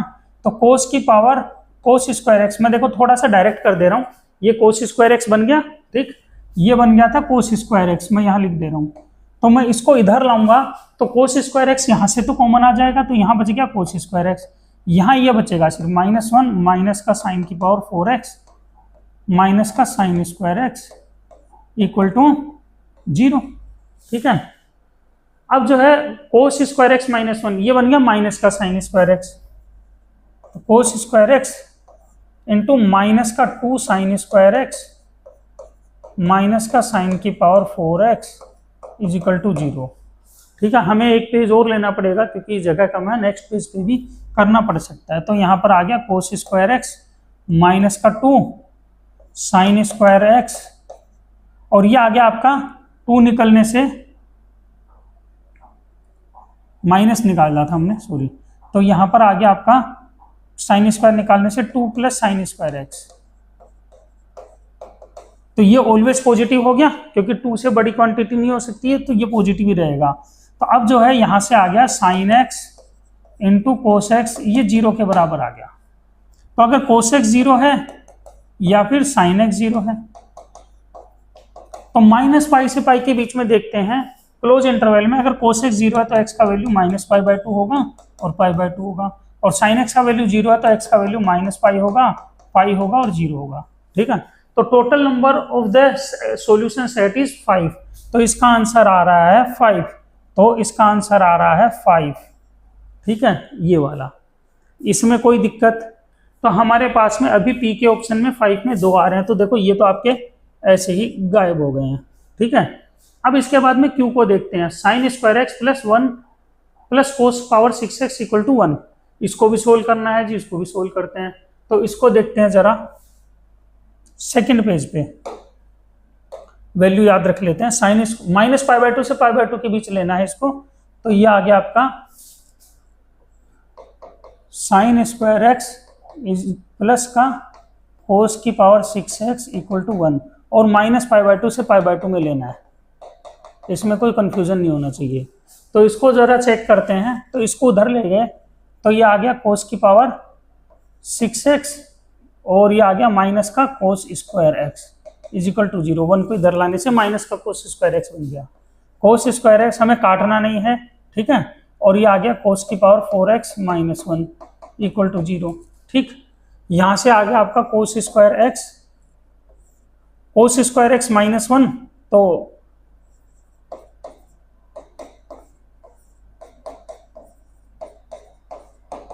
ये तो जो है ये तो पॉजिटिव है, तो ये तो उधर जाके डिवाइड हो जाएगा, कोई दिक्कत नहीं है। यहाँ पर ये चीज बच गई, तो ये आ गया आपका sine x is equal to 0, again यहाँ से साइन स्क्वायर एक्स, और ये कोस एक्स इक्वल टू 0। अब ये -π/2 से π/2 में हमें लेने हैं, ये -π/2 से π/2 क्लोज था, हाँ जी क्लोज था, तो क्लोज के लिए जो है ये क्लोज इंटरवल था, तो यहाँ पर साइन एक्स 0 होना चाहिए, तो ये तो 0 पर आएगा, ठीक है। कोस एक्स 0 होगा तो ये आएगा -π/2 पे और π/2 पे, ठीक है। यहां से ये चीज हमारे पास में आ जाती है।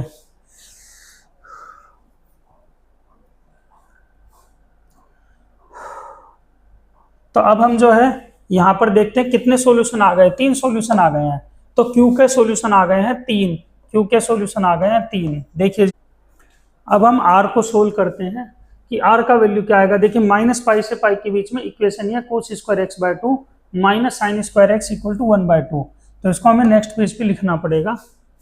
कोस स्क्वायर, ये आर के लिए हम सोल्व कर रहे हैं, cos square x by 2 minus का sine square x is equal to 1/2। एक बार इक्वेशन फिर से देख लेते हैं ताकि कोई गलती ना हो। और -π से π के बीच में हमें इसके नंबर ऑफ सॉल्यूशन निकालने हैं। तो सबसे पहले फॉर्मूला होता है कोस स्क्वायर थीटा का 1 माइनस का, या तो हम इसको सोल्व कर दें 2 sine square x by 2 cos square x by 2 में, तो उससे भी क्या आ जाएगा, ये cos square x by 2 common होके वैसे होगा, लेकिन हम बेटर ऐसे कर लेते हैं 1 minus cos X upon 2 minus का sine square x is equal to 1/2। तो ये 1 माइनस का कोस एक्स माइनस का 2 sine square x is equal to 1, ठीक है। 2 का तो ये 1 से 1 कैंसिल हो गया, यहाँ पर आपका 0 आ गया, तो कोस एक्स माइनस का 2 साइन स्क्वायर एक्स ये 0 आ गया जी, ठीक। अब यहां से जो है हम देखते हैं आगे, और ये आ गया आपका 2, इसको अगर मैं लिख देता हूं 1 माइनस का कोस स्क्वायर एक्स, जो कि हम आराम से लिख सकते हैं, तो ये आ जाएगा आपका माइनस का 2 प्लस का 2 कोस स्क्वायर एक्स प्लस का कोस एक्स इक्वल टू 0। ठीक है, यहां से मैं कोस एक्स का वैल्यू निकालूं तो ये आएगा मेरा minus b plus minus under root b square 4 minus 4 AC, तो 4 दूनी 8 अपॉन में 2।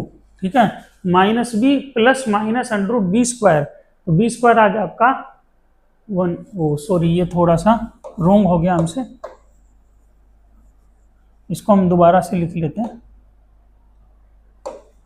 कोस एक्स का वैल्यू आएगा minus b plus minus under root b square 1 होना था, वो थोड़ा सा गलती हो गया 1, फिर आ जाएगा आपका plus b square minus 4 AC, तो 4 2 दूनी 4 दूनी 8। ठीक है, अपॉन में 2a मतलब 4, तो यहाँ से आ गया -1 प्लस -3 अपॉन 4। तो यहाँ से कोस एक्स का वैल्यू आ गया, एक तो 3 - 1 1/2 आ गया, एक आ गया आपका -1 आ गया जी। ठीक है, तो यहाँ से कोस एक्स के 2 वैल्यू आ गए। अब जो है ये 1/2 जो है कहाँ से कहाँ तक आएगा, एक तो ये 0 से पाई के बीच में, पहले 0 से पाई के बीच में जो है देखिए क्या होते हैं, दो सॉल्यूशन होते हैं। पहले तो 0 से पाई के बीच में लेना है, एक 0 से माइनस पाई के बीच में लेना है। तो हमें 2 चीजें लेनी है, 0 से पाई, क्योंकि माइनस पाई से पाई बोला है हमें। तो सबसे पहले 0 से पाई में फर्स्ट और सेकंड क्वाड्रेंट में इसका वैल्यू आएगा π/3। ठीक है, यही आएगा 0 से पाई के लिए, तो फर्स्ट क्वाड्रेंट में आएगा। ठीक है, और सेकंड क्वाड्रेंट में आएगा नहीं। उसके बाद आता है नेगेटिव के लिए, कि ये यहाँ पर, क्योंकि पॉजिटिव कोस कहाँ होता है, कोस पॉजिटिव होता है फर्स्ट और फोर्थ क्वाड्रेंट में। तो फर्स्ट में तो सॉल्यूशन मिल गया, फोर्थ में और आ जाएगा माइनस का π/3। ठीक है, अब आता है -1, तो -1 लेने के लिए ये आएगा कोस ऑफ पाई पे भी आएगा। ठीक है, और कोस ऑफ माइनस पाई पे भी आएगा। तो यहाँ से इसके जो सॉल्यूशन दिखाई दे रहे हैं हमें आर के, ये 4 दिखाई दे रहे हैं, किसमें माइनस पाई से पाई के पास ये 4 सॉल्यूशन दिखाई दे रहे हैं। लेकिन इसमें से हमें क्या है, हमने देखिए मैनिपुलेशन किया है। तो जैसे ही हम किसी भी इक्वेशन में मैनिपुलेशन करते हैं तो हमें प्रिंसिपल इक्वेशन से सॉल्यूशंस को सेटिस्फाई करवाना चाहिए। तो अगर हम यहाँ पर देखें तो देखिए पाई रखने पर इक्वेशन सेटिस्फाई नहीं हो रही है, और माइनस पाई रखने पर भी सेटिस्फाई नहीं हो रही है, केवल इन 2 पे सेटिस्फाई हो रही है। तो जो नंबर ऑफ सॉल्यूशन जो आर के हैं वो जो है 2 हैं। तो अब हम यहाँ पर देख लेते हैं जरा, हमारा इतने में काम बन जाना चाहिए। तो पी के जो सॉल्यूशन है वो 5 हैं, क्यू के 3 हैं, और आर के 2 हैं। ठीक है, देखिए यहाँ पर आर के 2 आ रहे हैं। अभी भी जो है हमें डी ऑप्शन को सोल्व करना पड़ेगा, क्योंकि बी और डी लगातार एक ही बराबर चल रहे हैं। लेकिन हाँ सॉरी, डी में देखिए ये 4 आ रहे थे, तो हमारा बी का काम बन गया, इसलिए हमें सोल्व अब नहीं करना पड़ेगा। तो हमारा ऑप्शन बी जो है वो करेक्ट है। ठीक है, डी रॉन्ग है। तो ये आपको थोड़ा अच्छे से समझ आ गया होगा। ट्रिग्नोमेट्रिक क्वेश्चंस और इक्वेशंस से ध्यान से सोल्व करना होता है। बस ये ध्यान रखना होता है जब भी मैनिपुलेशन करें आपको जो है इक्वेशन को क्या करना है, अगेन सेटिस्फाई करवाना है जो सॉल्यूशन आए हैं। ठीक है, तो अब हम आगे चलते हैं। नेक्स्ट जो ये क्वेश्चन है, ये क्वेश्चन है 15th क्वेश्चन। इसके अंदर 2-3 क्वेश्चन और हैं आई थिंक, मैट्रिक्स मैच के अंदर एक और है शायद, देख लेते हैं। हाँ ये और है, बस इसके बाद में क्वेश्चंस नहीं है। तो ये जो है हमारा 15th क्वेश्चन है, मैट्रिक्स के ऊपर क्वेश्चन है। ठीक है, और मैट्रिक्स के ऊपर क्वेश्चन में जनरली क्या होता है, बस कैलकुलेशंस होती हैं। तो कैलकुलेशन को अगर आप ध्यान से कर लेंगे तो क्वेश्चन में देर नहीं लगेगी। और अगर आप कैलकुलेशन नहीं सोल्व कर पा रहे हैं तो मेरा मानना यह है कि आप दूसरे क्वेश्चंस के ऊपर जाएं जिनको आप इजीली सोल्व कर पा रहे हैं। किसी भी क्वेश्चन को प्रेस्टीज का इश्यू ना बनाएं। क्वेश्चन आसान है बट लेंथी है। तो देखिए पढ़ लेते हैं। अल्फा बीटा गामा डेल्टा ये रियल नंबर्स हैं। एम का वैल्यू दे रखा है, मैट्रिक्स दे रखी है आपको। एम ट्रांसपोज आई दे रखा है, मतलब एम और एम ट्रांसपोज मल्टीप्लाई करने पर आई के इक्वल आ जाएगा। ठीक, तो एम ट्रांसपोज को हम लिख लेते हैं जरा। M transpose will be what, alpha 1/√3 gamma, फिर आ जाएगा 1/√2 1/√2 बीटा और डेल्टा, और लास्ट आ जाएगा आपका माइनस का 1/√2। ठीक है, और 1/√3 और न्यू। ये बन गया आपका, ठीक है। कई जगह पे कुछ थोड़ा सा, जैसे ये 1 मिनट विजिबल नहीं हो रहा है तो मैं इसको थोड़ा ढंग से लिख देता हूँ। अल्फा बीटा गामा, अल्फा ये 1/√2, तो 1/√2 थोड़ा सा ऊपर लिख देता हूँ, और यहाँ पर माइनस का 1/√2 आ जाएगा। अब थोड़ा सा क्लियर हो गया, कई बार जगह कम होने के कारण ऐसा हो जाता है। तो अब आपको u, v और w 3 वेक्टर दे रखे हैं, थोड़ा सा इसको बस केयरफुल होना है। देखिए इसमें अल्फा दे रखा है, गामा दे रखा है, बीटा गामा, मतलब मुझे यहाँ से m ट्रांसपोज इक्वल टू आई लगा के वैल्यूज निकालनी पड़ेगी। तो जब मैं m ट्रांसपोज को सोल्व करके, रो कॉलम सोल्व करके जब मैं अल्फा बीटा गामा निकालता हूं तो ये कितने कितने आ रहे हैं ये मैं आपको यहाँ पे लिख दे रहा हूं पहले, जिससे कि चीजें क्लियर रहे। अल्फा का वैल्यू आपका 0 आएगा, बीटा का वैल्यू आपका 1/√3 आएगा, ठीक है। उसके बाद में डेल्टा और गामा, डेल्टा और न्यू, ये आपके आएंगे 1/√6 अगर पॉजिटिव लेते हैं तो, क्योंकि ये प्लस माइनस 2 आ रहे हैं तो मैं सिर्फ पॉजिटिव का वैल्यू ले रहा हूं। और जो गामा आएगा वो आएगा आपका माइनस का 2/√6, क्योंकि अगर मैं इनको प्लस लेता हूं तो गामा माइनस में आ रहा है। तो अल्फा बीटा गामा डेल्टा मेरे सारे न्यू सब आ गए हैं। अब मुझे जो बोला गया है gamma square plus delta square का वैल्यू निकालना है। तो gamma square plus delta square कितना आ जाएगा जी? गामा स्क्वायर 1/6 कर देंगे, डेल्टा स्क्वायर 4/6 कर देंगे, तो ये आपका आ गया 5/6। तो P का आंसर जो है वो आएगा 5/6। P का आंसर आ गया 5, ठीक है। अब हमें ऑप्शंस के ऊपर तो नजर बनाई रखनी है। ये जो आपका दे रखा है X you vector plus why we vector plus Z W vector equal to J cap for some value of J, मतलब मुझे क्या बोला गया है, आप ये एक्स यू वी डब्ल्यू में ये रख लो। तो यू वेक्टर जो है हम रखेंगे, वी वेक्टर रखेंगे, जेड वेक्टर रखेंगे, ठीक। तो कैसे करेंगे जी? सबसे पहले हमें निकालने पड़ेंगे, ठीक है। इनको निकाल के हमें वैल्यूज को पुट करना पड़ेगा। तो इसके अंदर सीधा सीधा कैलकुलेशन है। क्यू का वैल्यू जो है इसमें रखेंगे हम एक्स यू वेक्टर, तो देखो यू वेक्टर कितना आ जाएगा, यू वेक्टर आ जाएगा आपका 1/√3 जे कैप, और गामा का वैल्यू जब हम रखते हैं तो आएगा माइनस का 2/√6 के कैप, ठीक है। वी वेक्टर जो है ये आ जाएगा 1/√2 आई कैप, और बीटा का वैल्यू आ जाएगा प्लस 1/√3 जे कैप, और डेल्टा का वैल्यू जो है 1/√6 के कैप, क्योंकि मैं इनको यहाँ पे लिख दे रहा हूँ। फिर डब्ल्यू वेक्टर का वैल्यू आएगा माइनस का 1/√2 आई कैप प्लस 1/√3 जे कैप, और न्यू का वैल्यू आ जाएगा 1/√6 के कैप, ठीक है जी। अब हमें बोला है कि x u plus y b plus Z डब्ल्यू इक्वल टू जे कैप कर दो। तो ये जब हम करेंगे क्या आएगा इसको जी? तो अब हम इसको सेकंड ऑप्शन को सोल्व करते हैं, x you vector plus why we vector plus Z W vector, तो हम यहाँ पे लिख चुके हैं। तो हम क्या करते हैं, इसमें आई जे के कोफिशिएंट्स को देखते हैं। तो हमने इसको पहले से थोड़ा सा देखते हैं क्या करेंगे। देखिए इसमें जो आई कैप जे कैप के कैप के कोफिशिएंट को जब हम इक्वल करेंगे तो जे कैप के कोफिशिएंट्स तो 1 आ जाएंगे, क्योंकि इधर जे कैप का कोफिशिएंट 1 है, इधर के जे कैप के कोफिशिएंट्स, तो इधर के जे कैप के कोफिशिएंट क्या आएंगे, देखो ये आ रहा है जे कैप का, तो आ रहा है x/√3, ठीक है। यहां से जो आएगा जे कैप का कोफिशिएंट कितना आएगा, देखो वाई वी वेक्टर, तो y/√3, और यहां से जे कैप का कोफिशिएंट आएगा कितना, यहां से आ जाएगा z/√3,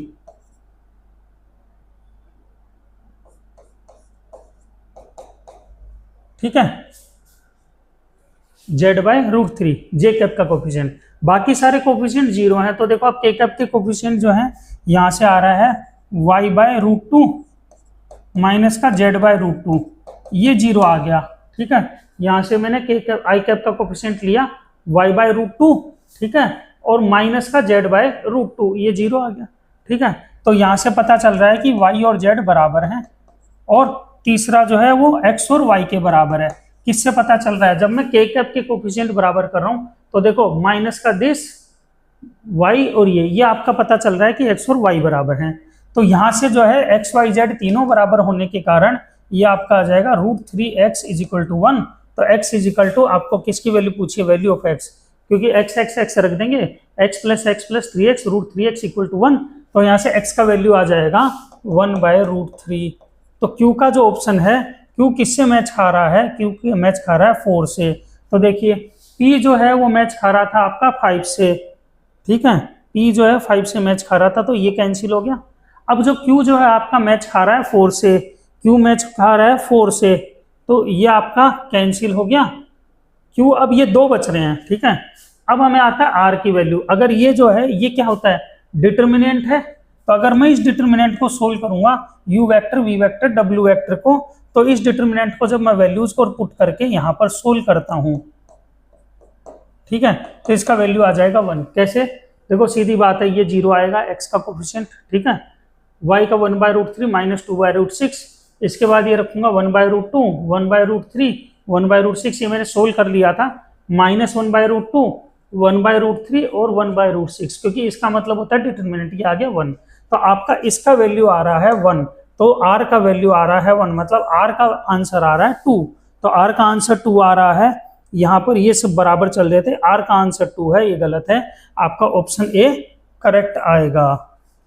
तो ये हमारा आसानी से सोल्व हो गया। इसको भी हम सोल्व कर सकते थे, u cross v cross w, मतलब क्या ये ट्रिपल क्रॉस प्रोडक्ट है, तो ACB माइनस ABC, तो ये भी हम आराम से सोल्व कर सकते हैं, लेकिन इसको सोल्व करने की जरूरत नहीं थी। बेसिकली हमें स्मार्ट वर्क करना होता है, तो हम देख रहे हैं कि इसका ऑप्शन भी हमने निकाल लिया, ठीक है।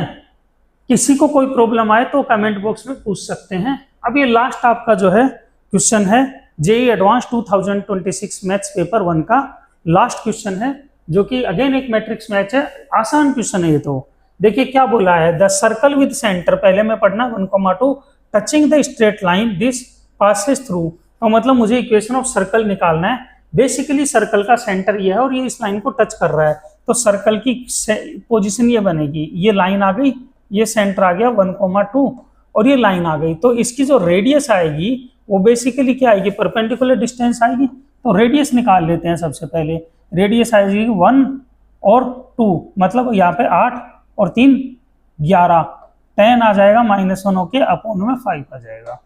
तो इक्वेशन ऑफ सर्कल आ गया x - 1 का स्क्वायर, y - 2 का स्क्वायर इज इक्वल टू 2 का स्क्वायर, रेडियस का स्क्वायर 4। अब ये किससे पास हो रहा है, तो देखेंगे 1 रखेंगे तो 0 आ जाएगा, 1 रखेंगे तो नहीं पास होगा। फिर 7 और 9, 7 - 1 रखेंगे तो कितना हो जाएगा, 8 नहीं, ये तो बड़ा हो रहा है। 3 और 2 रखेंगे तो 3 - 1 2 का स्क्वायर 4 आ गया, तो 4 और 4, तो इसका आंसर आ गया आपका 3rd, ठीक है। तो जो आपका पी का ऑप्शन 3rd आ जाएगा। देखिए तीनों में 3rd आ रहे हैं, अभी तो हम कुछ ज्यादा नहीं। तो अब हम इसका सेकंड ऑप्शन सोल्व करते हैं। सेकंड ऑप्शन में क्या लिखा हुआ है, टेंजेंट टू द पैराबोला, तो पैराबोला पे जो टेंजेंट होती है वो होती है mx + 2/m, ठीक है, इसमें कोई दिक्कत नहीं होनी चाहिए। अब हमें बोला है कि ये कॉमन टेंजेंट है सर्कल के, मतलब सर्कल के सेंटर से अगर मैं परपेंडिकुलर ड्रॉप करूं, ठीक है, टेंजेंट पर, तो हमारा क्या जाएगा, वो रेडियस बनेगा, ठीक है। तो परपेंडिकुलर डिस्टेंस अगर मैं सेंटर से निकालूं सर्कल के, जो कि कितनी हो जाएगी, जो कि आपकी सर्कल के रेडियस के बराबर हो जाएगी, that is √2, that is equal to 2/m upon √1 + m², ठीक है। अब मैं दोनों साइड स्क्वायर कर देता हूं, तो ये 2 आ गया, ये 4/m², 1 + m², तो यहां से जो है m की पावर 4 + m² -2 = 0, तो यहाँ से m का वैल्यू जो आएगा वो 1 आएगा, क्योंकि हमें पॉजिटिव स्लोप लेना है। तो टेंजेंट का इक्वेशन आ गया हमारे पास में y = x + 2। अब हमें बोला है किससे पास हो रही है, तो देखो 7 और 9 रखने पर, ये 7 + 2 9 और 9, तो ये हमारी इससे पास हो रही है, तो हमारा जो है Q का ऑप्शन आ गया 2, ठीक है। तो देखिए P का ऑप्शन 3, Q का ऑप्शन 2, तो ये रॉन्ग हो गया, P का ऑप्शन 3, Q का ऑप्शन 2, ये 2 चले गए अब आपके। अब हमें R निकालना है, R को देखते हैं, let M be the end point of the latus rectum of this ellipse. तो देखो इलिप्स को मैं यहाँ पे थोड़ा सा सिंप्लीफाई करके लिख देता हूँ, x² / 16 + y² अपॉन 12 = 1, ठीक है।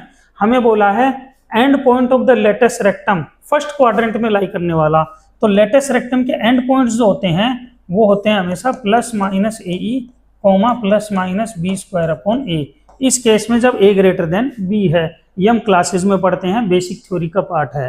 तो ये जो लेटेस्ट रेक्टम है हमें पॉजिटिव वाला लेना है, मतलब फर्स्ट क्वाड्रेंट का लेना है। उसके बाद में क्या बोला है इसमें, m lies in the first quadrant, तो एम हमें निकालना है। Then normal to the ellipse drawn at m passes through, तो नॉर्मल टू द इलिप्स पूछा है, तो सबसे पहले मुझे ये पॉइंट निकालना होगा। इस पॉइंट के लिए मुझे इसेंट्रिसिटी चाहिए, ठीक है, और ये सारी चीजें चाहिए। तो मैं क्या करता हूँ, इसके अंदर इसेंट्रिसिटी निकाल लेता हूँ जरा। इसकी इसेंट्रिसिटी कितनी आ जाएगी, √1 माइनस का 12/16, 4 तिया 12, 4 चौक 16, तो ई का वैल्यू आ गया हाफ, ठीक है। तो जो एम पॉइंट आ जाएगा वो आ जाएगा मेरा प्लस के लेने हैं, ठीक है। ये तो and points of latest system चारों थे, इसलिए मैंने एलसीडी नोट कर दिया। ए का वैल्यू 4 × 1/2, तो 2 आ गया, ठीक है। उसके बाद में प्लस माइनस, तो प्लस लेना, b², 12/4, तो ये आ जाएगा 3, क्योंकि ए का वैल्यू 4 है, तो 12/4 ये 3। अब मुझे बोला है इस पॉइंट पर मुझे नॉर्मल ड्रॉ करना है, तो सीधी बात है, equation of normal to the ellipse, equation of normal ellipse की क्या होती है, जो कि एक पॉइंट x1 y1 गिवन हो उसके ऊपर, वो होती है x minus x1 upon a²। तो x1 अपॉन a² कितना आ जाएगा जी, x1 2 है, अपॉन में a², ठीक है। x minus x1 upon a² equal to y minus y1 upon y1 upon में b², 12। तो ये आ गई आपकी इक्वेशन। तो यहाँ से ये कट के आ गया 4 और यहाँ से 8, तो 8x minus 16 equal to 4y minus का 12। तो इक्वेशन आपकी आ गई कितनी, 8x minus 16 equal to 4y minus 12। अब हमें ज़्यादा कुछ करने की जरूरत नहीं है, हमें क्या करना है, बस पॉइंट को देखना है कौन सा पॉइंट इसको सेटिस्फाई करता है। तो देखिए अब जो है हम इसमें रखते हैं, मान लो फर्स्ट पॉइंट, तो 1 रखेंगे तो -8 आ गया, और यहाँ भी 1 रखेंगे तो -8 आ गया। मतलब x का वैल्यू 1 रखेंगे और y का वैल्यू 1 रखेंगे तो सेटिस्फाई हो रही है इक्वेशन आपकी, मतलब ज़्यादा कुछ करने की जरूरत नहीं पड़ी। तो इसका जो आंसर है वो आपका आ गया 1, ठीक है। तो हमारा r का वैल्यू आ रहा है 1, यहाँ पर जो है r का वैल्यू 1 आ रहा है ओनली b में, ये कैंसिल हो गया, आपका आंसर b इसका करेक्ट है। तो ये हमने आराम से कर लिया। फोर्थ को अगेन सोल्व करने की हमें जरूरत नहीं पड़ी, चाहे तो हम सोल्व कर सकते हैं अपने घर पे अपनी प्रैक्टिस को बढ़ाने के लिए कि इसमें क्या होगा, ये भी कोई ज़्यादा मुश्किल नहीं है। फोकाई दे रखे हैं, नॉर्मल क्वेश्चन है, तो हम इसको भी बेसिक थ्योरी का ही क्वेश्चन ये भी कर सकते हैं। तो आज के लिए इतना काफ़ी है, हम जो है आगे और भी सीरीज को बढ़ाएंगे। अब नेक्स्ट जो सीरीज है वो IIT एडवांस 2026 के मैथ्स पेपर 2 की बनेगी, उसके बाद में फिजिक्स की भी बनेगी। तो लगातार आप जो है हमारे साथ में जुड़े रहें और अपनी जो है तैयारी को अच्छे से करें, आगे बढ़ाएं। कोई भी डाउट आए, कुछ भी आए तो हमारे साथ में जुड़ सकते हैं। आप ऑनलाइन और ऑफलाइन क्लासेज में भी हमारे यहाँ ज्वाइन कर सकते हैं। उसके लिए आपके पास में फ़ोन नंबर है, वेबसाइट का एड्रेस है www.kremlinclasses.com, वहाँ पे फॉर्म फिलअप करेंगे तो आपके पास में इंक्वायरीज का इंफॉर्मेशन आपको मिल जाएगा। Thank you.